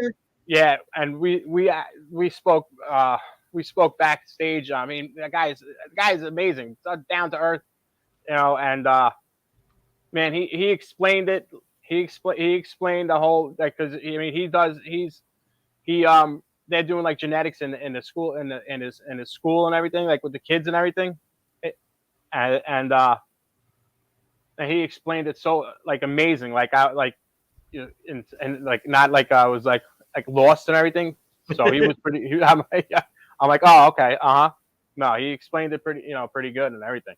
So he's gonna be interesting on Thursday. Well, I think that's neat though with what he does as far as getting his students involved with it. Oh, it's amazing. Like that, I wish I had a science teacher back then that would have done something similar. Mm-hmm. Like I know, like for me personally, I'm hoping that, like, granted, Dom's too old to hope on this one just because he's in high school. I'm hoping like Hadley or Hudson, when they're in school, that they tell their science teacher, hey, my dad does this. Yeah, right. With the snakes, and it gives me that foot in the door to kind of, help educate the youth and bring them into the hobby, along with just help educate them as well. So that way they're not afraid of these things. Yeah. So I'm hoping that, hopeful, we'll see. Hadley loves the snake, so she always makes things interesting down here in the snake room. That's very cool. You got to start it. You start them out young. Dude, like I think she was more excited for today than what I was, and I was pretty. I can imagine. I can imagine, right? Just seeing cutting the eggs and everything, right? Oh, she was like right there. That's cool. She's like, let me see. It's just like, that's very cool. That's cute. But she loves it. What size are you hoping to get up to, Paul, with your collection, or do you hope to maybe make this full time instead of doing? No, I got. I mean, I got 10 years left to retire. At the jail. So, I mean, I don't want to get overwhelmed, So I think, I'm cutting it off maybe like 80 at most, if at most, if that, I don't even know. I might stay where I'm at, add a couple more and where I'm happy, and that's it. I finally seen Will's face yesterday. It's amazing. I had to catch Glenn's live. The myth, But I was like, oh, so that's the infamous Will. Yeah. I mean, holy shit, he's building up his podcast so much, and I'm like, I can't wait for it.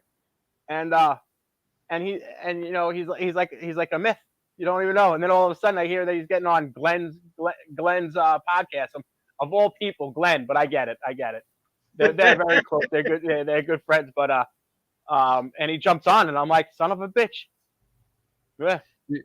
I'm anxious to see what he does with it. I'm also afraid if he starts going like random podcasts, I'm afraid what the hell he's going to say about mine, because I know, hands down, the one thing that anybody will complain about is this.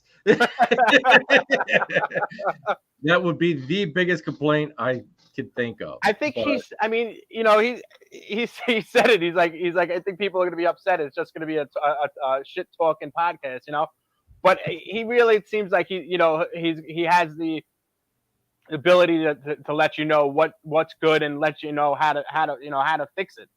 It's him that he was talking about, like, super chats and stuff like that. There's add-ons. He said there are add-ons on for YouTube that you get to keep all of the super chat. See, that's one thing that I thought was really neat, because I picked up on that too, that he had mentioned. Right. Because I know, like there for a while, people had been super chatting. I'm sure the economy has something to do with it as well. But it, is it? Would that get you booted from YouTube? I mean, I don't see how it could, but then I mean, at the same token, if you're all of a sudden, you're getting they're not getting any more super chat money. That's why. Yeah, but Nathan, thanks, Nate. Nathan, you could have sent Danny after me. I'm sure Danny would tell me brutally honest. Number one would be the commercials. The second thing would be the shaky webcam on my. Anytime I talk to Danny, that's like number one and number two. Every time you hit your table, I'm like, dude, and like you know, I was like, I'm it be sturdy, and it's anything but it fits so nice in the room. It's like, okay, until I get the expansion done, because I'm knocking down part of this wall here and going to expand the snake room to be half of the basement. That's awesome. So what didn't you just make the snake room though? Like, I mean, how long ago was the build? I finished it, well, technically now 3 years ago. Oh wow, okay. So I mean, and it's 12 by 14. So I thought, hey, that's big enough, till I got all the racks fully, set up. I figured that's enough to keep me going. You'll start looking and be like, I think I could add some more room to this. Well, once I got everything in here, I got the carpets, and originally the carpets were going to be like just a side project. And the carpets are now kind of, they're not as much of a side project anymore. I'll put it that way. So I'm rapidly realizing that in order to work the carpets properly, I need, a lot more space because I'm getting the 4x2x2 PVC enclosures.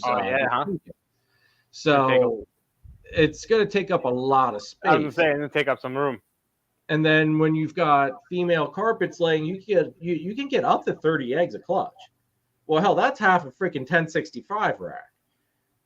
Basically, you know what I mean? Like that one snake taking up crap. Talking about something that could put you in a really crappy place off like real quickly. Very quickly. So like I'm running out the Home Depot, getting some PVC and making your own rack real quick.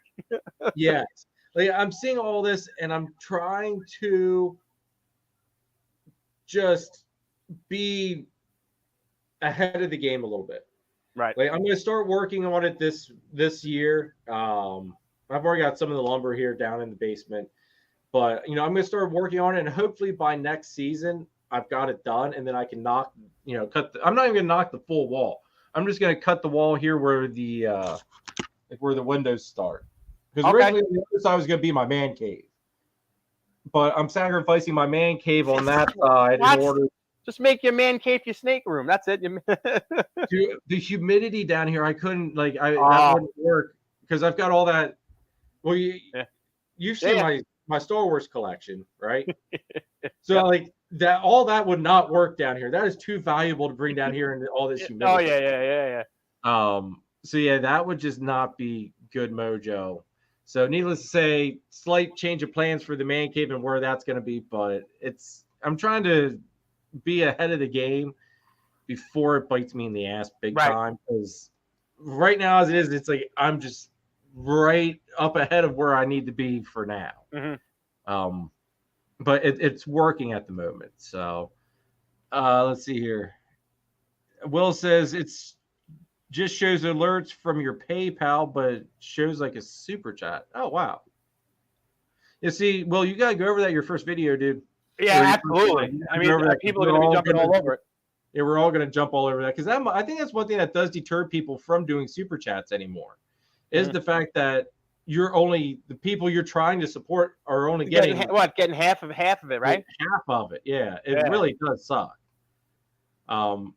Jim, how do I heat my snake room, dude? It's all in my basement. The racks, the incubator being fired up, everything just, right about now. I mean, with actually no heat in the basement is at 75 right now.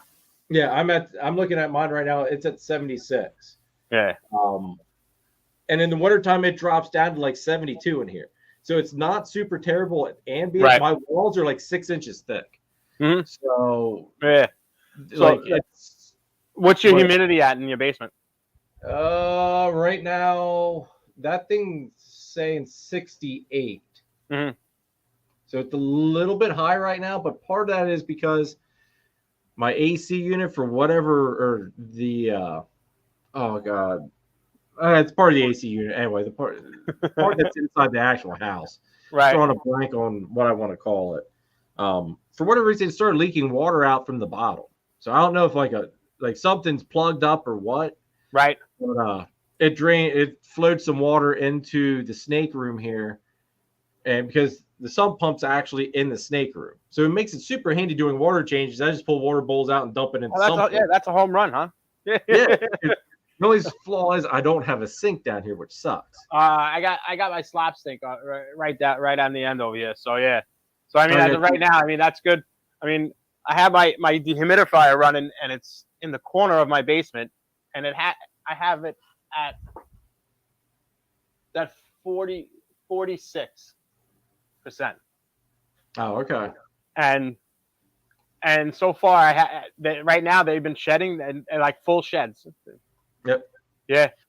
And so I normally don't have any shedding issues, but then whenever they do go into shed, I always give them a little bit of a miss part way through it. Yeah. Just a little, last thing I want to do is be there pissing off an adult snake. I enjoy not getting bit. Especially with the carpets. You really don't want to get bit by the carpets. Mm-hmm. Seems like a lot of people use mini splits. I think that's the route that I'm gonna end up. I know. I seen Adam slop sink with his amazing sink, this picture and everything. I'm like, oh man, yeah. I think I want to get one. I would love to have a sink that nice. I would settle just for what are they, fiberglass plastic slop sinks or whatever. I would just settle for that, but I've got the way the plumbing is here, I'd have to get a grinder pump to pump it up into the actual drain pipes, and it's an eventual. It's just not in the plans. Yeah. Jim here says he's starting to set up a new room in their basement, northern Illinois. I'm trying to figure out if I want to add a mini split or something dedicated to the room. If it's in the basement, I mean, if you do the insulation right, Jim, you probably don't really need to do a whole lot. Just make sure your room is well insulated and it's going to basically hold the heat itself. Yes. It just, like I said, my walls are 6 inches thick. I think it's 1 inch foam on the outside and anything, on the outside of the walls. Then you've got your 2x4s that have fiberglass insulation. And then you've got another, what is it? Is it 3/4 inch foam? Or I want an inch, half-inch foam. Okay. And then 3/4 inch drywall. So it's just shy of 6 inches, like by a quarter. Wow, inch. yeah. I mean, definitely though. Unfortunately, you don't have one, but it's a must to have a sink near you.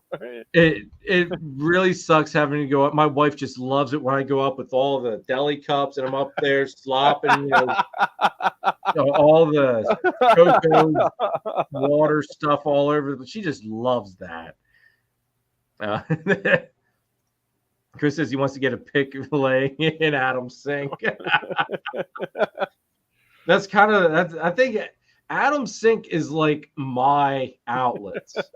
When we had the breeders barbecue, my buddy Phil there at Finger Snakes, he insisted, like one of the first things he said to me, I don't know if he said hello.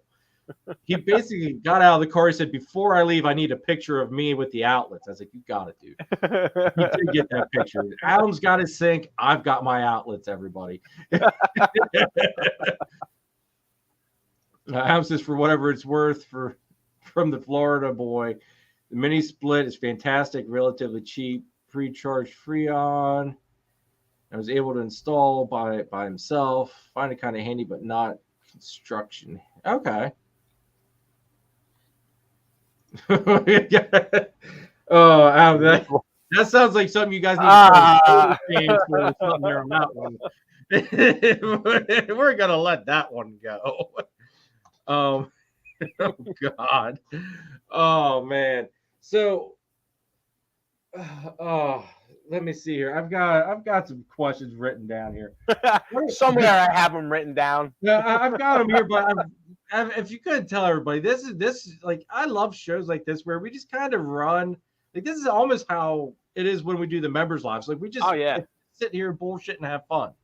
What are let's see, went over the jeans, went over all that stuff. What's your thoughts on the current market? Like, do you think the sky is falling? I can't, I can't put any of my 2 cents in the market because I haven't sold, like, I haven't sold anything to say, to say that, it slowed down or anything, I mean, I know people that are still doing amazing, and it seems like, and some people just supplement it by going to show or something like that and doing good with shows. And so, I mean, they talk, I mean, it's a little slower, I think, but I'm still spending. I was gonna say it's like, I mean, I'd be spending if I could at the moment, but yeah, it's just I don't think I think it's just a correction in the market. Like the prices are coming back down to reality. We're off of that COVID high. Right. I came in right at the tail end of all that stuff, so I didn't get to capitalize off of that COVID high. I was part of everybody making profit off of the COVID high. But it just, I mean, hell, I sold out last season when everything started taking a dump. I haven't had any problems. I've even got some of my first clutch already sold off. Yeah, so, yeah. You have your first clutch and it hasn't even hit the ground yet, right? Or that one, the one that hit. Yeah, that one that hit. It's the everything's double het Exantic DG. So in the beginning, it was supposed to be a secret. No. That clutch, everybody knows about that clutch. Oh, okay, all right. Update videos on it and everything already. Yeah. But yeah, like the first, because clutch number 2 is the one that we did today.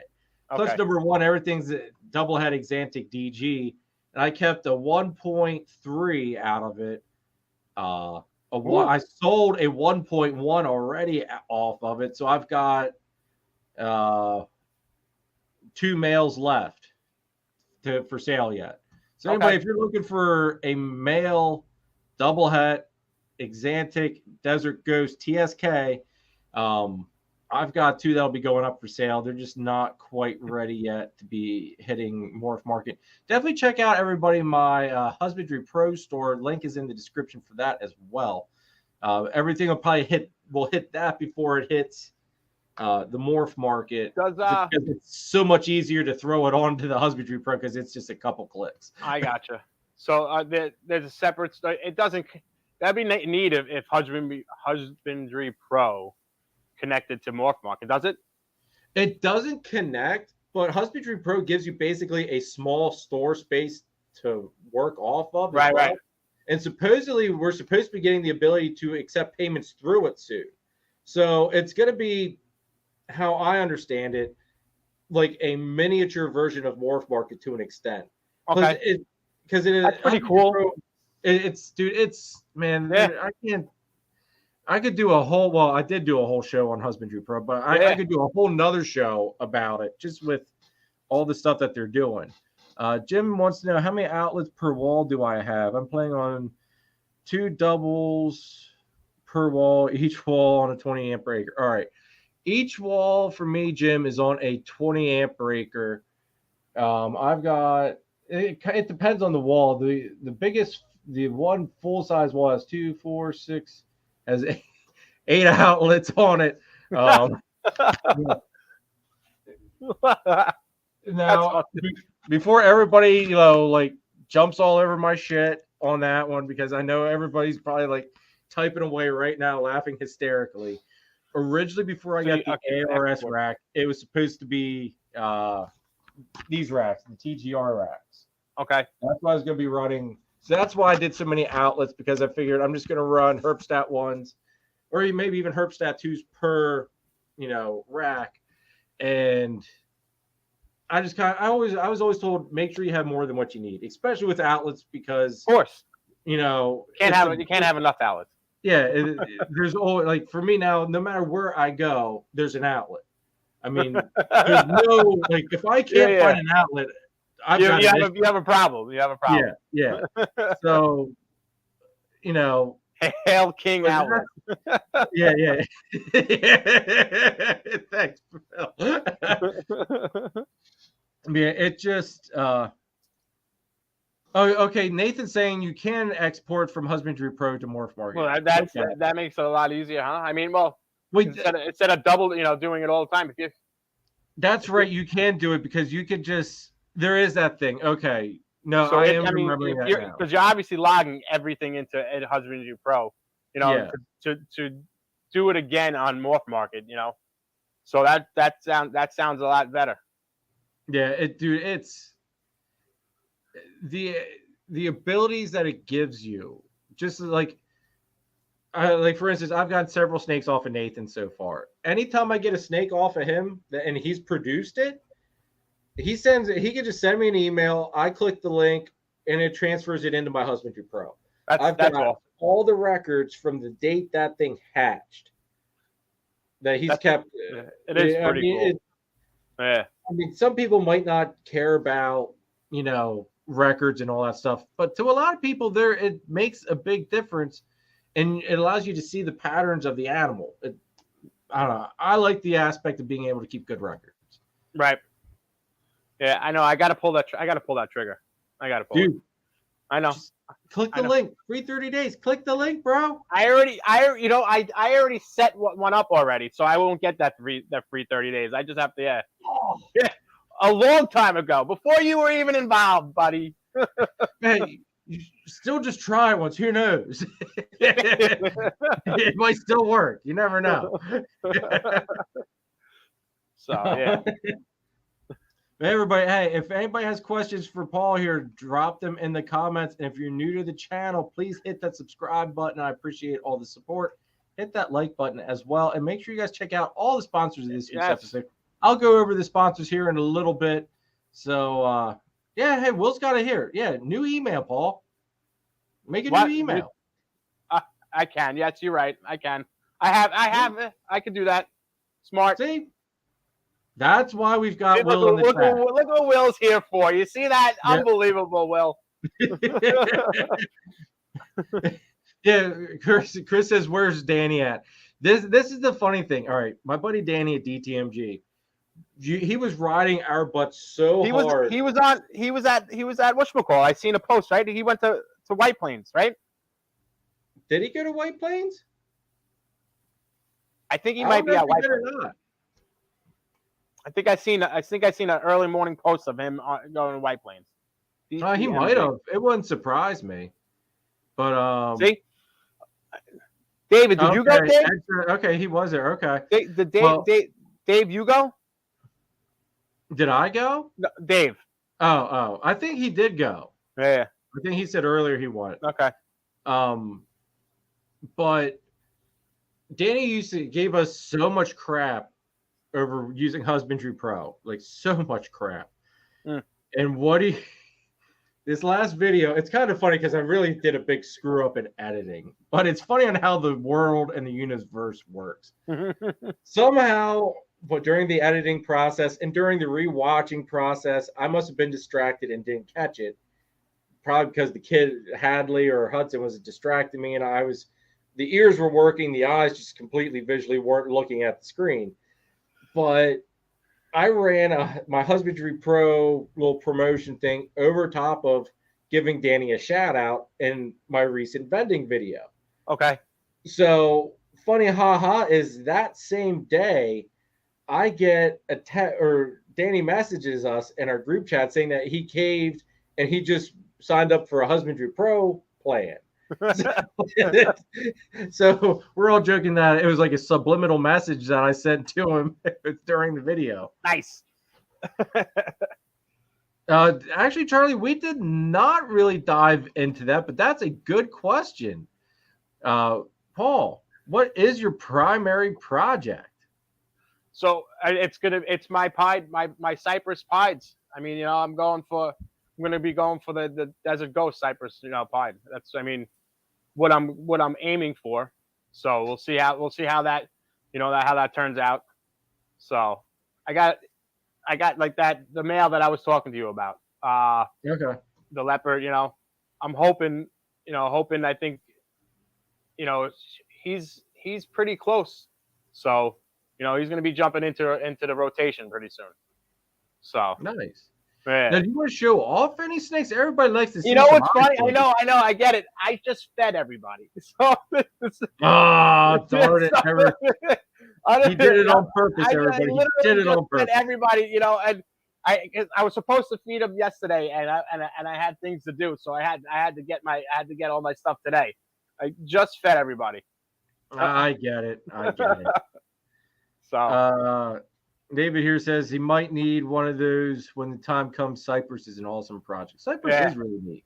Yeah, so I'm a big fan of it. I fell in love with it, and hopefully one day you'd be like, Paul has a Cypress, so that's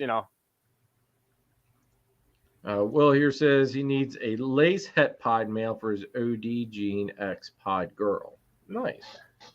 I like lace too. Me and Will go back and forth. And yesterday he said it though. He said it on Glenn's podcast. I heard it. That he likes Desert Ghost. I'm like, you son of a bitch! I knew it. I heard it too. Like my ears perked up. I was like, wait a second, did he just really say that? Oh yeah. And as soon as he said it, his shoulders shrunk. He's like, Paul's gonna say something, and I'm already there like this. You son of a bitch! I heard it. I knew it. I knew you liked it secretly. He's just trying to get everybody to get out so he can, Yeah. I love Cypress Clowns too, Scooters. Yeah.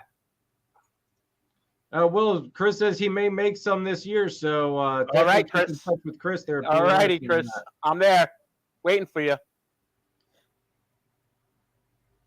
Well, I may have something even better this year.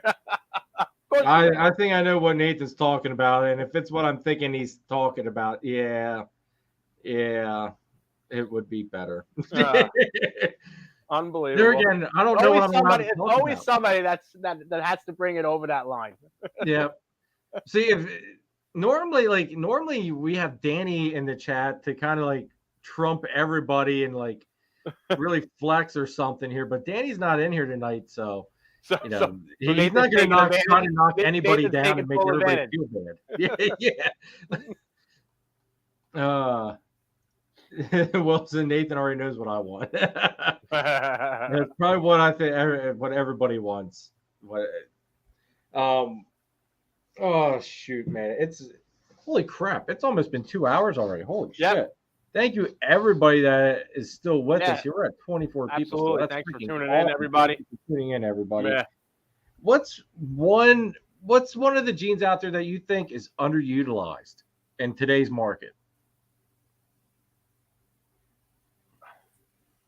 I don't know. I love calico. Ooh. I have a few. I have a few calicos. ODYB. Calico. I have the Pastel OD. Calico Het Hypo. Oh, okay. Yeah, and then I have just a Pastel Calico that I got from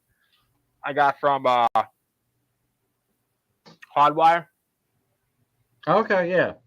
He talks that guy that Tony talks about, like he has the Calico. He has one of the unbelievable calicos I've seen, and I watched that video. I texted him and he told me to call him. I'm like, you have any more of those calicos? Because I want one. He's like, I actually happen to have one left. I'm like, I'm buying it. Are they like high white, or what's so special about them? It's high white and it looks pixelated. It's dark, and then it has the high white and it just looks all a little pixelated, unbelievable that So and he always pulls it out, and he's like, "This is the calico," So Will says Shane Kelly there from Small Town Exotics has a nice line of calico. He calls it the Kellyco though. Yeah, what calico is one thing I don't have, but it would make sense for me to have it just because of the Xanthic stuff. Right? Yeah, yeah. Calico and Xanthic go so well together. So, but yeah, that's a gene that I hope I'll put to good use as well. Nice.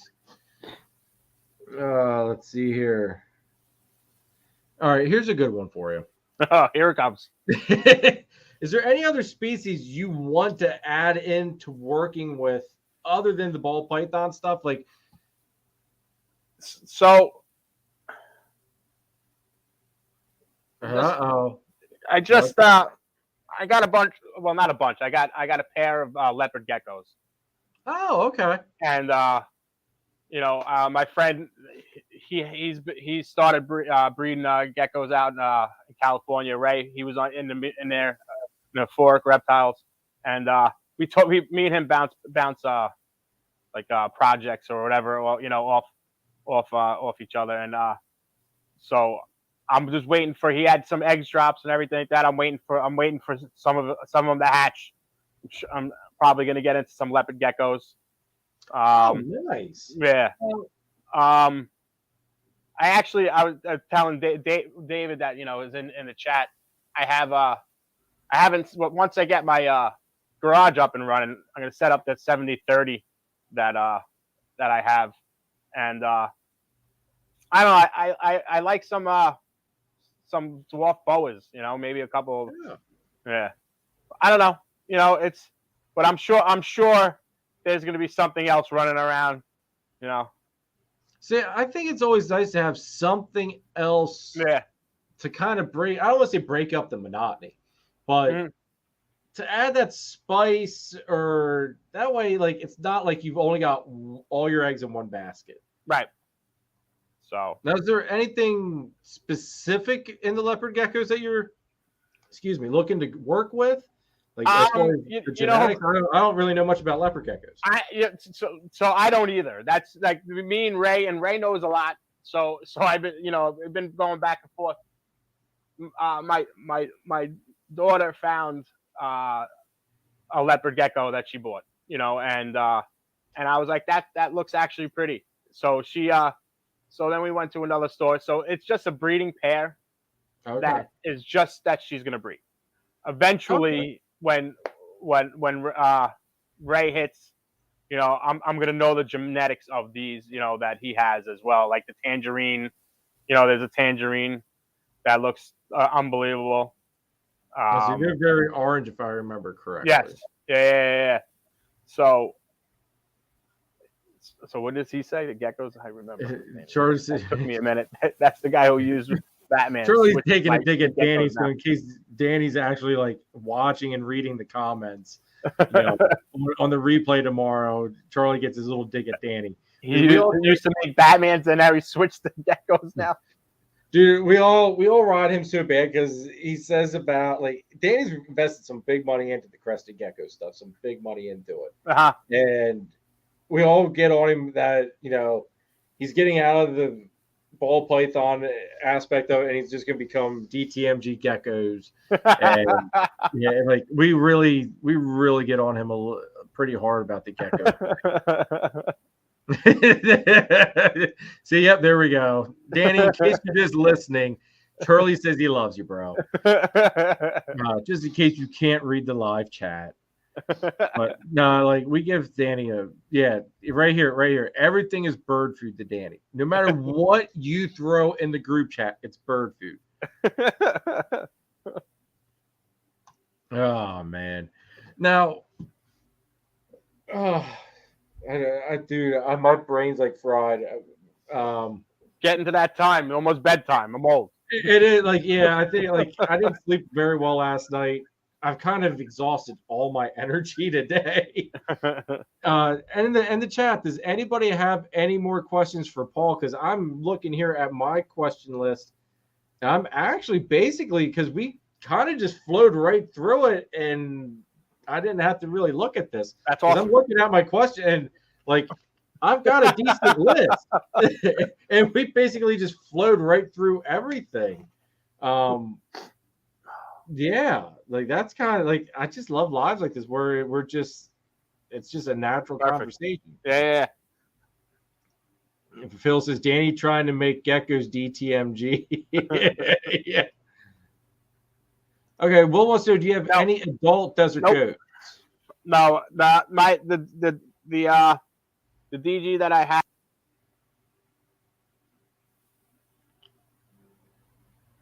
I lost your audio, Paul.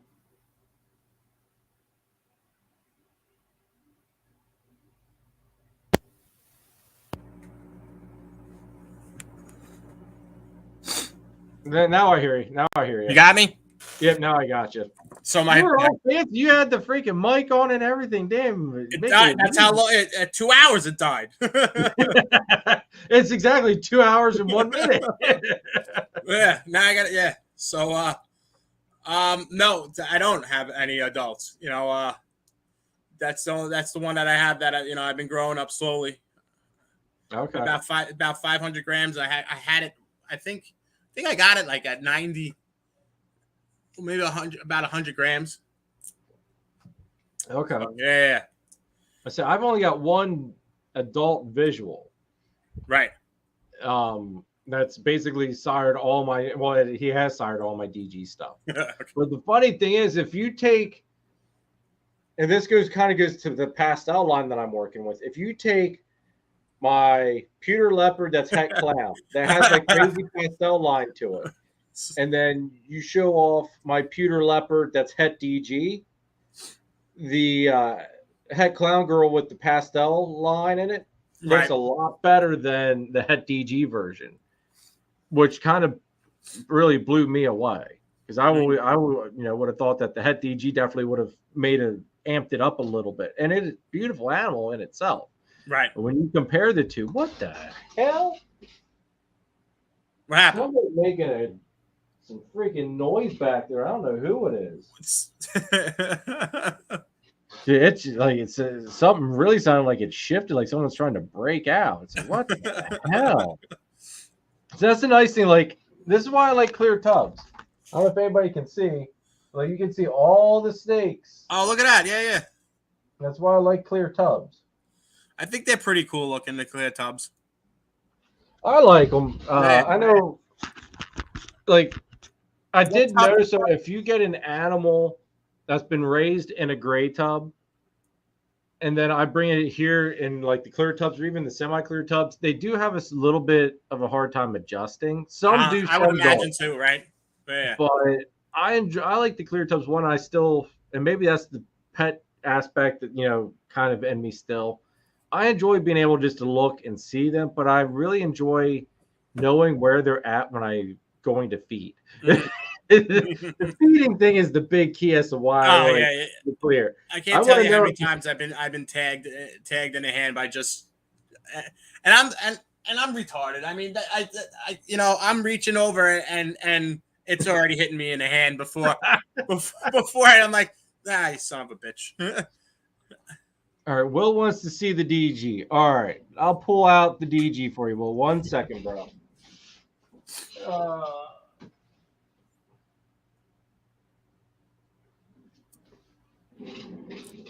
that's a good question.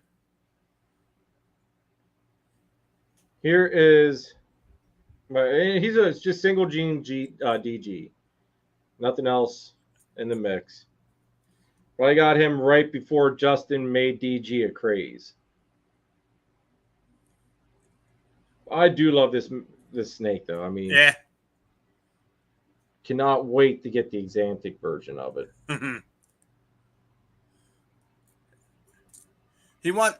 Mike wants to know if you have hides in the clear tubs. I do not. I did. I have a pastel pied girl, and their buddy, that I try to hide with because I brought her in from Nathan. I got him from her, or her from him, and like I couldn't get her to, want to eat. She still hasn't taken a meal for me. I don't know if she's just at that stage where she's at that 1,000-gram wall because she's about at that size. Right. So I don't know if the move kind of kicked everything into gear. And you don't have hide in there?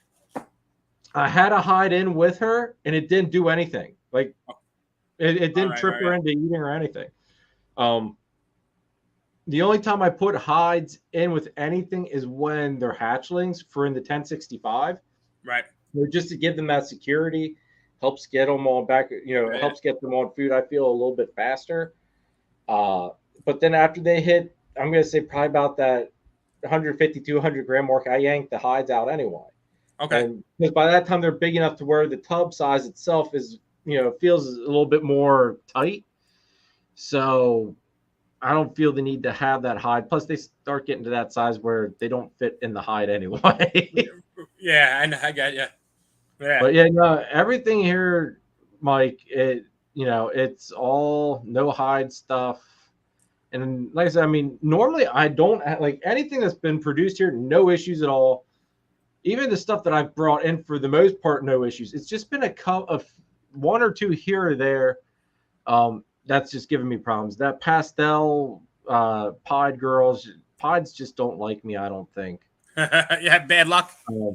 Dude, there's a whole story with, I had a male and female pair that I got, which is what got me into pods. I originally didn't even want to do pods to start, but an opportunity came up to get a 1-to-1 pair, so I jumped on it, and I ended up selling the male because I got tired of feeding him live rats. I like frozen thawed stuff. Okay. So yes, that is true for. Yeah.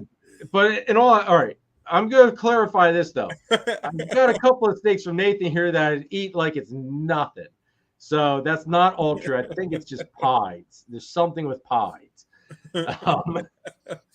But anyway, I got rid of that male, and then I had a female that was only eating live mice, which, a female eating live mice is going to grow slow as shit.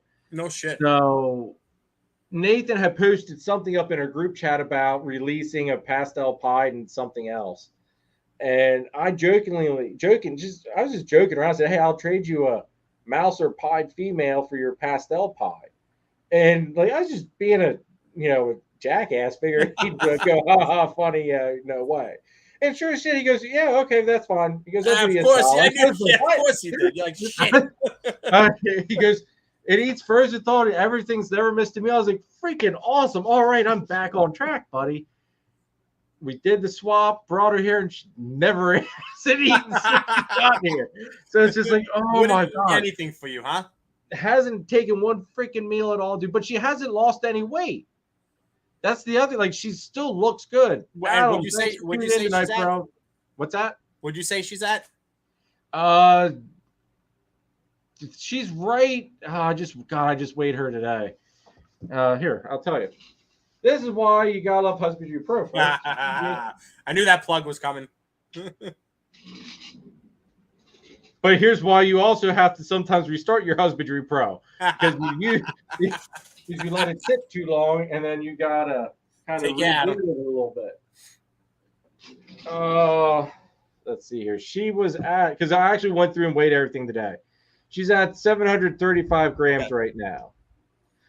So she went down a couple of grams since I got her, but not a whole lot. Oh, so you're gonna have to do something. I'm thinking, dude. I'm about ready to order some of that. Well, I thought about ASF. I'm thinking about just ordering some Da Vinci Boa. It seems like everybody kind of swears by Da Vinci Boa. What is it? What is that? What is this? Da Vinci Boa. It's like a vitamin supplement. There's different size jars that you can get it in, and you have to order like little pipette things, like science pipettes. Okay. But basically, you suck up however much. Like there's a dosage chart you got to go by. Right. But yeah. All right, Nathan. I will tell the other half of the story, bro. Hold on. Yeah, the rest of the story gets even better, Paul. But yeah, like Billy and a whole bunch of other people swear by this stuff. They've had like 70 or 80% success rate with getting snakes that aren't on food back onto food by using the supplement. It basically helps. I'm gonna say it just jump starts their system essentially. Oh, that's pretty wild. Okay. So that's my next step because I've given her car rides or I took her on a car ride and it didn't work. It just Nathan, trust, dude. I have almost thought about bringing her to you on the 6th and let her stay with you, and you can just bring her up to the barbecue on July 1st. I thought about that, bro. Trust me, it's still not completely out of my thought process here. But anyway, for the rest of this story that Nathan's wanting me to tell, so we did this flip flop, and I think it's like the next day was Nathan's feeding day, so he just thought, what the hell, he'll try it. And sure as shit, didn't he go and offer her, I think the first time was maybe an ASF. It's either an ASF or a rat. And she took it off the start. Now, mind you, I tried rats with this freaking thing. It turned its nose up at it. It only wanted mice. And like basically this girl that I could not get to eat anything other than mice. It's right eating like a rats. champ at his house, right? Yeah, she went right on the rats, no problem. And I'll feed her in the car and give her back. But dude, it was like literally like it is like I don't know if it's luck, if it's the odds, like the gods of something basically just giving me the middle finger saying "fuck you, Jeremy," and that's awesome. Like I tried to get ahead. I thought I was making out, and I really didn't make any freaking progress. Like it's just like yeah, it's like the world is shitting on me. But it's not all pieds though, because I got a killer pied from Kai there at Lucas Landon Royals. It's an Orange Dream Enchi pied, and the thing's freaking phenomenal. And I remember seeing you showed us that. Right? Yeah, it's gorgeous. Looks phenomenal, and he eats freaking great. So it's not all pieds that hate me. It's just this one. Just this one. Just this one. I don't. One that you gave away, and now the one you got. Yeah. It's just I don't get it, dude. It's like the world, just like I said, just giving me the big old finger. Will says, I know Da Vinci sponsors everyone, but Mad Scientist works just as well, but half the price. Okay. All right.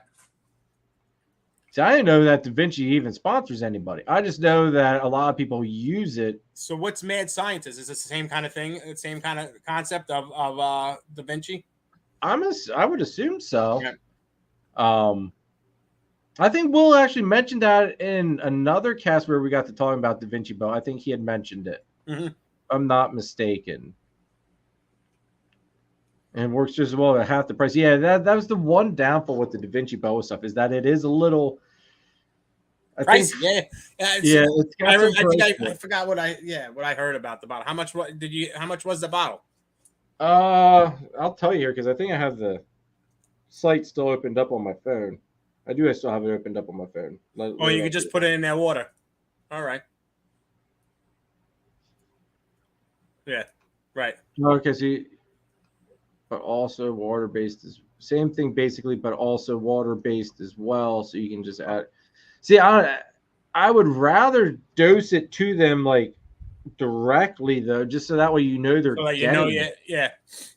Because if you're putting it in the water, you don't know.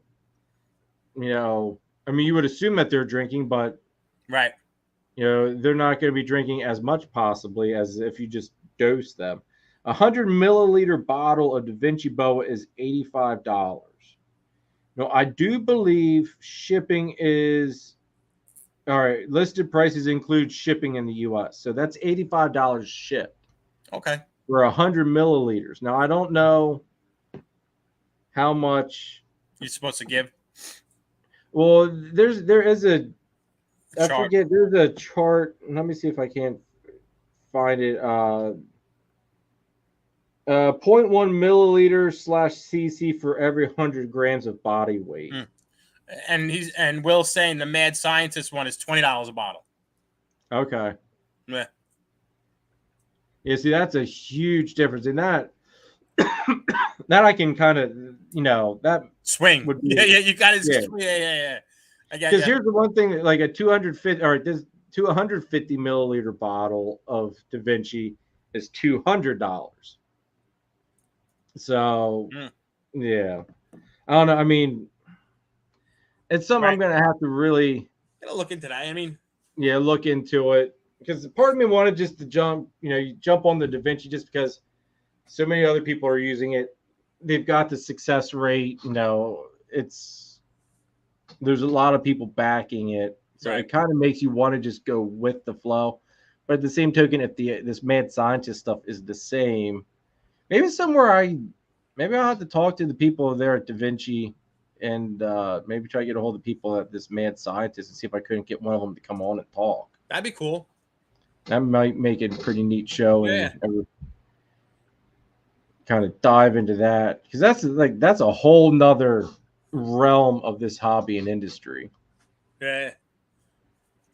Let's see. I missed this one from Charlie. Nathan feeds his animals good. I figure one of those vanilla Enchi double het candy pies is also breeding by now over there. Nathan does feed his stuff good. Very, very healthy animals.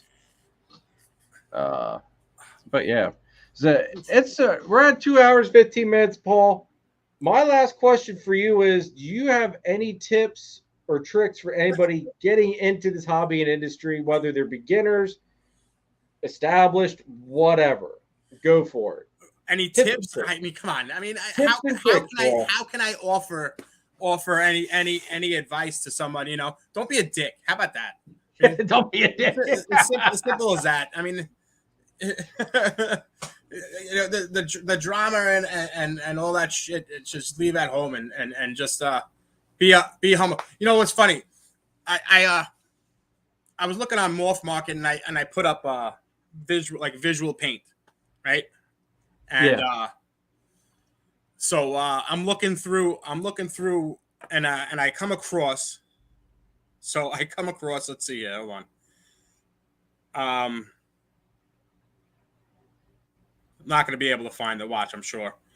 Let's see here. It said pastel paint. Actually, the guy listed it and it said graffiti, right? So, I guess whatever he calls or whatever it was, but graffiti, whatever. So it ended up being a pastel paint, pied, Enchi pied, right? Okay. And I'm looking and I'm like, I don't know. So I text the guy. I'm like, hey, I'm like, kind of. So, and the guy has 600 babies listed on Morph Market. Ballroom. His name is Ballroom. Ended up being Michael Cole. I'm sure everybody knows who he is, and I don't. But the guy had 600 things. Let's see here. Yeah. So I know I've heard of a Ballroom. Ballroom Python South. So he's in Florida. Okay. And so I looked through all his animals, and he has this gene called Metal Flake. But it's all and he has pieds, and I'm looking to see if he has paint involved in any of his collection. And out of 600 snakes, not one paint. And I'm like, all right, this doesn't, but the guy called me, he texted me his number. I wrote back to him, and then he called me. He's like, listen, and we started talking. He's like, I just call one of my, because it was just a regular pastel pied, but it had this funky, it looked like graffiti on the side of on the side of the body. Okay. So, and that's why he calls it. But but Morph Market changed it to paint, so paint pied, and he's like you would have got a really good deal if it was a visual paint pied. I'm like, damn it. So we started talking, and the guy was the nicest guy in the world. Told me a few things, about how long he's been right. He bought the single gene caligo or something like for $15,000. And he got in, with at that time that every time you were dropping serious money for these single gene animals, and he was literally nice, and he's like, hey, good catch though. He's like, thanks for letting me know, Yeah. I'm like, son of a bitch, why couldn't it be paint? I would have had an 11, you know. But we had a conversation for like a half hour, you know, and the guy was really cool. And that's you know what I want to strive for is be, you know, is to be, you know, not be a dick. That's all. I like the directness of that because it's like that's something where you really, I mean, you shouldn't have the sugarcoat. I mean, it all has like, yeah, just don't be a dick, don't be a jerk. Like, yeah.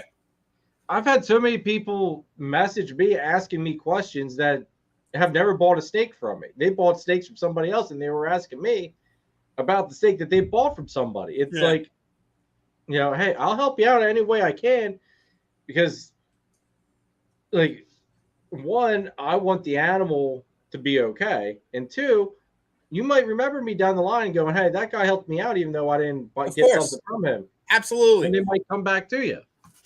Everything comes around and goes around at some point or another, you know? Yep. And you're going to be stuck on the end of you know, holding a fucking, you know, holding shit, you know, shit in your hands. I don't want to do that. I don't want to, you know. Nathan here says someone needs to teach Danny that. Oh, man. Danny's super direct. Although Nathan, we all know that there's a few people he is not so direct with. But that's a whole nother funny ha there on that one. But Will here corrected himself. I just wanted to make this also pointed out here. He says it's a designed appetite stimulant. This the mad scientist. It's specifically vitamin B. It's a water-based formula. This way, an animal can never something in my nose can never be overdosed. Any leftover vitamins get peed out for lack of better terms. Okay, but then wouldn't the Da Vinci? I mean, this is above my head. So, but would the Da Vinci boa still be able? Anything that isn't used up, wouldn't that get? You know, I don't know. Exit the animal if it's not getting used. I think that sounds better. I mean, it's a vitamin B. You know, I mean, it sounds better. You know, the mad scientist. Who knows? Hey, man, I was gonna say if I might have to try the mad scientist out. Just, I mean, as long as it's not anything harmful. I mean, hell, it said it's vitamin B. That's pretty good. Yeah, so you're gonna lose what did Will say it was $20? Yeah, I mean, he said it's $20 last year, so it might be a little bit more. Who knows? Even if it's 30, it's still even better than, you know, $85. Right. Charlie says he's got a lot of Easter eggs to find tomorrow morning. I think that's probably the only reason Danny watches these lives is to see how many times we talk shit about him. Scooters is karma. Right. Oh man, we love you, Danny. If you are watching this, bro, I'm sure Danny after the commercials, Danny's probably he probably just exits the video once the commercials hit.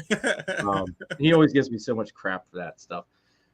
So that's gonna be it for tonight's show, everybody. Don't rush off though, real quick though. I want to go over something here. Next week we've got Eric Burke of EB Morelia. Also, take this minute, folks. Here.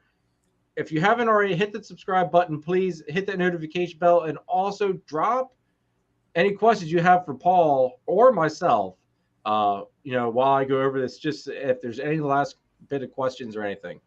But next week is Eric Burke of EB Morelia. We are going to be diving into carpet pythons, Australian species, all that good stuff. You guys all know how much I love my Morelia and my carpet pythons. Then on drew a blank. On May 7th, we've got Alex here, which is in the house right now, of Florida-born exotics. He's going to be my guest, and we're going to be talking about everything he's got going on. Plus, he also just became a distributor for Go for Cocoa. I want to talk to him. We're going to find out a little bit more about Go for Cocoa and what kind of drove him to go with Go for Cocoa, even though he's got probably what I consider the best cocoa substrate in the market, probably really close to him since he's in Florida, and you got the Florida Rattery, what does cocoa to go. So I want to find out a little bit more as to why he decided to go with Go for Cocoa as opposed to the Florida Rattery, Coco to Go, and Chipper. And then on May 13th, which is a Saturday, folks, I'm switching gears on that weekend just because it's Mother's Day on Sunday. And that's a complicated weekend. It was either going to be, Saturday night after Hadley's birthday party, or do it Sunday night on Mother's Day. And I figured I'm less likely to get killed if I do it night after the birthday as opposed to doing it on Mother's Day night. Right. So we're going to do it Saturday on the 13th. Brandon Nixon of Nixon Reptiles will be on with us. That's going to be a fun episode because Brandon works with boas as well. We're going to be diving into some boa stuff. And then on May 21st, I've got my brother Chris here at BNS Reptilia is going to be joining us. Oh, yeah. We're gonna dive. Chris doesn't even really know this at the moment, but we're gonna be diving into working multiple species and how he goes about it. And because I know Chris has this method of how he likes to add a new species every so often. So we're gonna go over some of that, how to figure out the spacing and all that stuff. So we're gonna be diving into multiple species, plus finding out what he's got going on for this year. All right. And then on the 28th, we've got Charlie of Gray Rider Reptiles, which I don't know if Charlie's still in the house, but we've got Gray Rider Reptiles going to be joining us. What's that? To pick his brain. Oh, we are going to be hitting hardcore on this genetic testing thing, and hopefully he's got the Het Clown stuff because I'm going to be really pushing him hard. I need the Het Clown. I need that clown test, damn it. But so that's as far as I've got it booked. I've got a few feelers out to other people waiting on them to get back to me. Also, I do want to throw this out there. I don't know how many nerds there are in the chat at the moment or that watch this on the replay. Nerds. But everybody will understand this here in a second now. But last year I started this thing on May the 4th, because Star Wars Day, of course. Exactly. Oh. Of course, I've got to do something on May the 4th. So I've got myself and Chad they're at Richie Recessives. We're going to be doing another May the 4th live stream, just basically talking all nerdy crap. So it's a fun time. It's a little bit of a break, a shift of gears from the snake stuff, just to hang out, talk nerd shit. And I'm trying to get a couple other people in to join us. It's going to be a fun live stream to be a part of just to watch and listen, probably go through some of our collections and all that good stuff. Because I've got some stuff I keep forgetting to show Chad. So what better way to do it than on that live? But it was really fun last year. A bunch of people popped in. I know Danny popped in for that one. And he was like, what the hell's this shit? Of course. he was expecting snake stuff and he shows up to a Star Wars thing. So he was completely dumbfounded. Were you guys dressed up? Actually, for a little bit I did, we both started the show with helmets on, yes. So, yes, there was that aspect of it. I can't wait to get on that to make fun of you guys. Thanks, Nathan. Oh man, it was a blast though. It's a fun, just laid back. It lets me. Everybody knows I like I'm gonna say nerding out about the snake stuff. The snakes really excite me. The Star Wars and the sci-fi stuff, that's a whole nother side of me. You guys really don't get to see that much. Somebody is making a hell of a racket in that rack. Anyway, but it's my other passion that drives me, and you guys all are so used to this background, so it gives you a different taste and a different background for that live. You guys get to see where I go when I'm not down here in the snake room to escape the world and reality.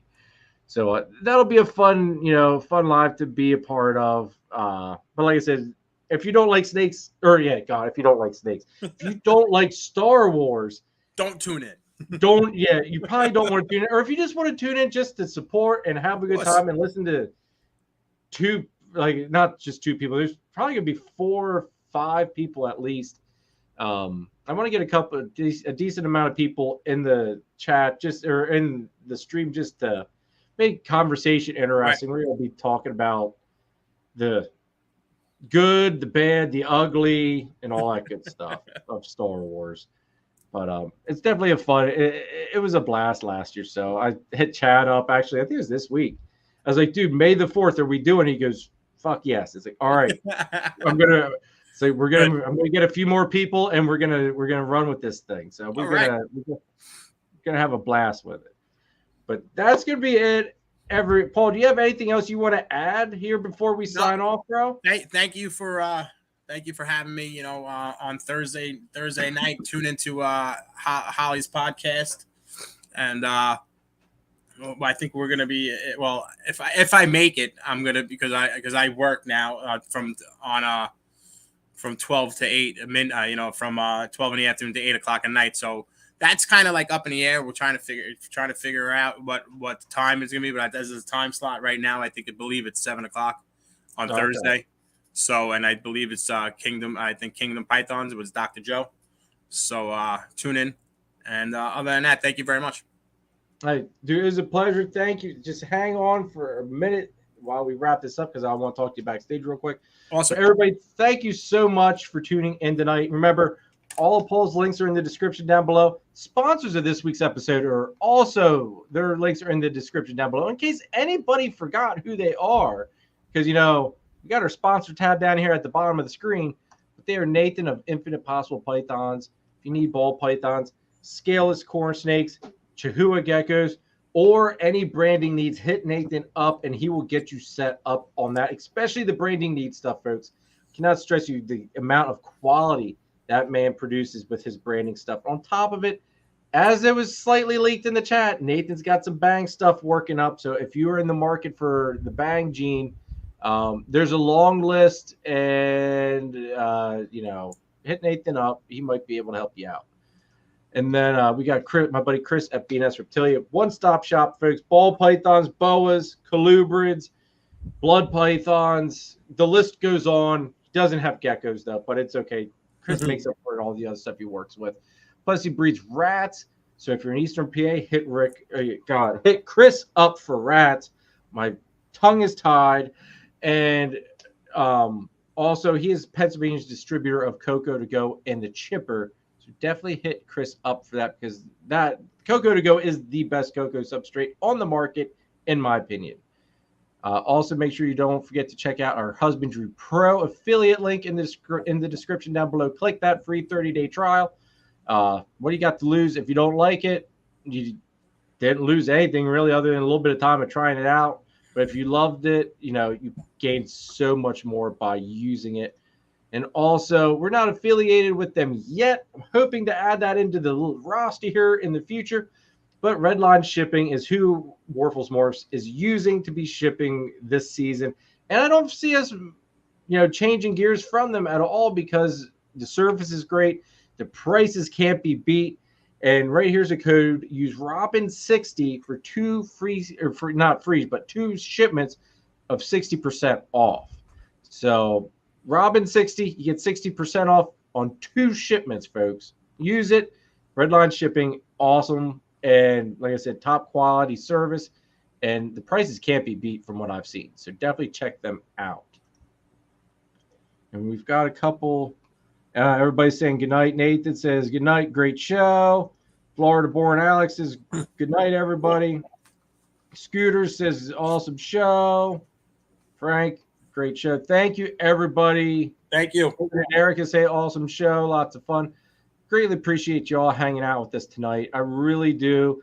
This week's video will be the clutch cutting as long as I can get it edited, which shouldn't be an issue, but it should be out this week. Clutch cutting of clutch number 2, because I'm not going to be able to keep this clutch under wraps for very long. Just throw that out there. As you all found out at the beginning, basically blurting it out to the world already. It's hard to keep my mouth shut. But definitely make sure you guys check out this week's video on Wednesday. Drops 10 a.m. Eastern time. So definitely check it out. There's a lot of excitement in this video. Plus, I have my kids involved in it. Dom's videoing. Hadley's helping us pick eggs. Just great family environment. I love getting my kids involved with it. But that's going to be it, folks. Like I said, thank you so much. Paul, thank you so much, dude, for being on tonight.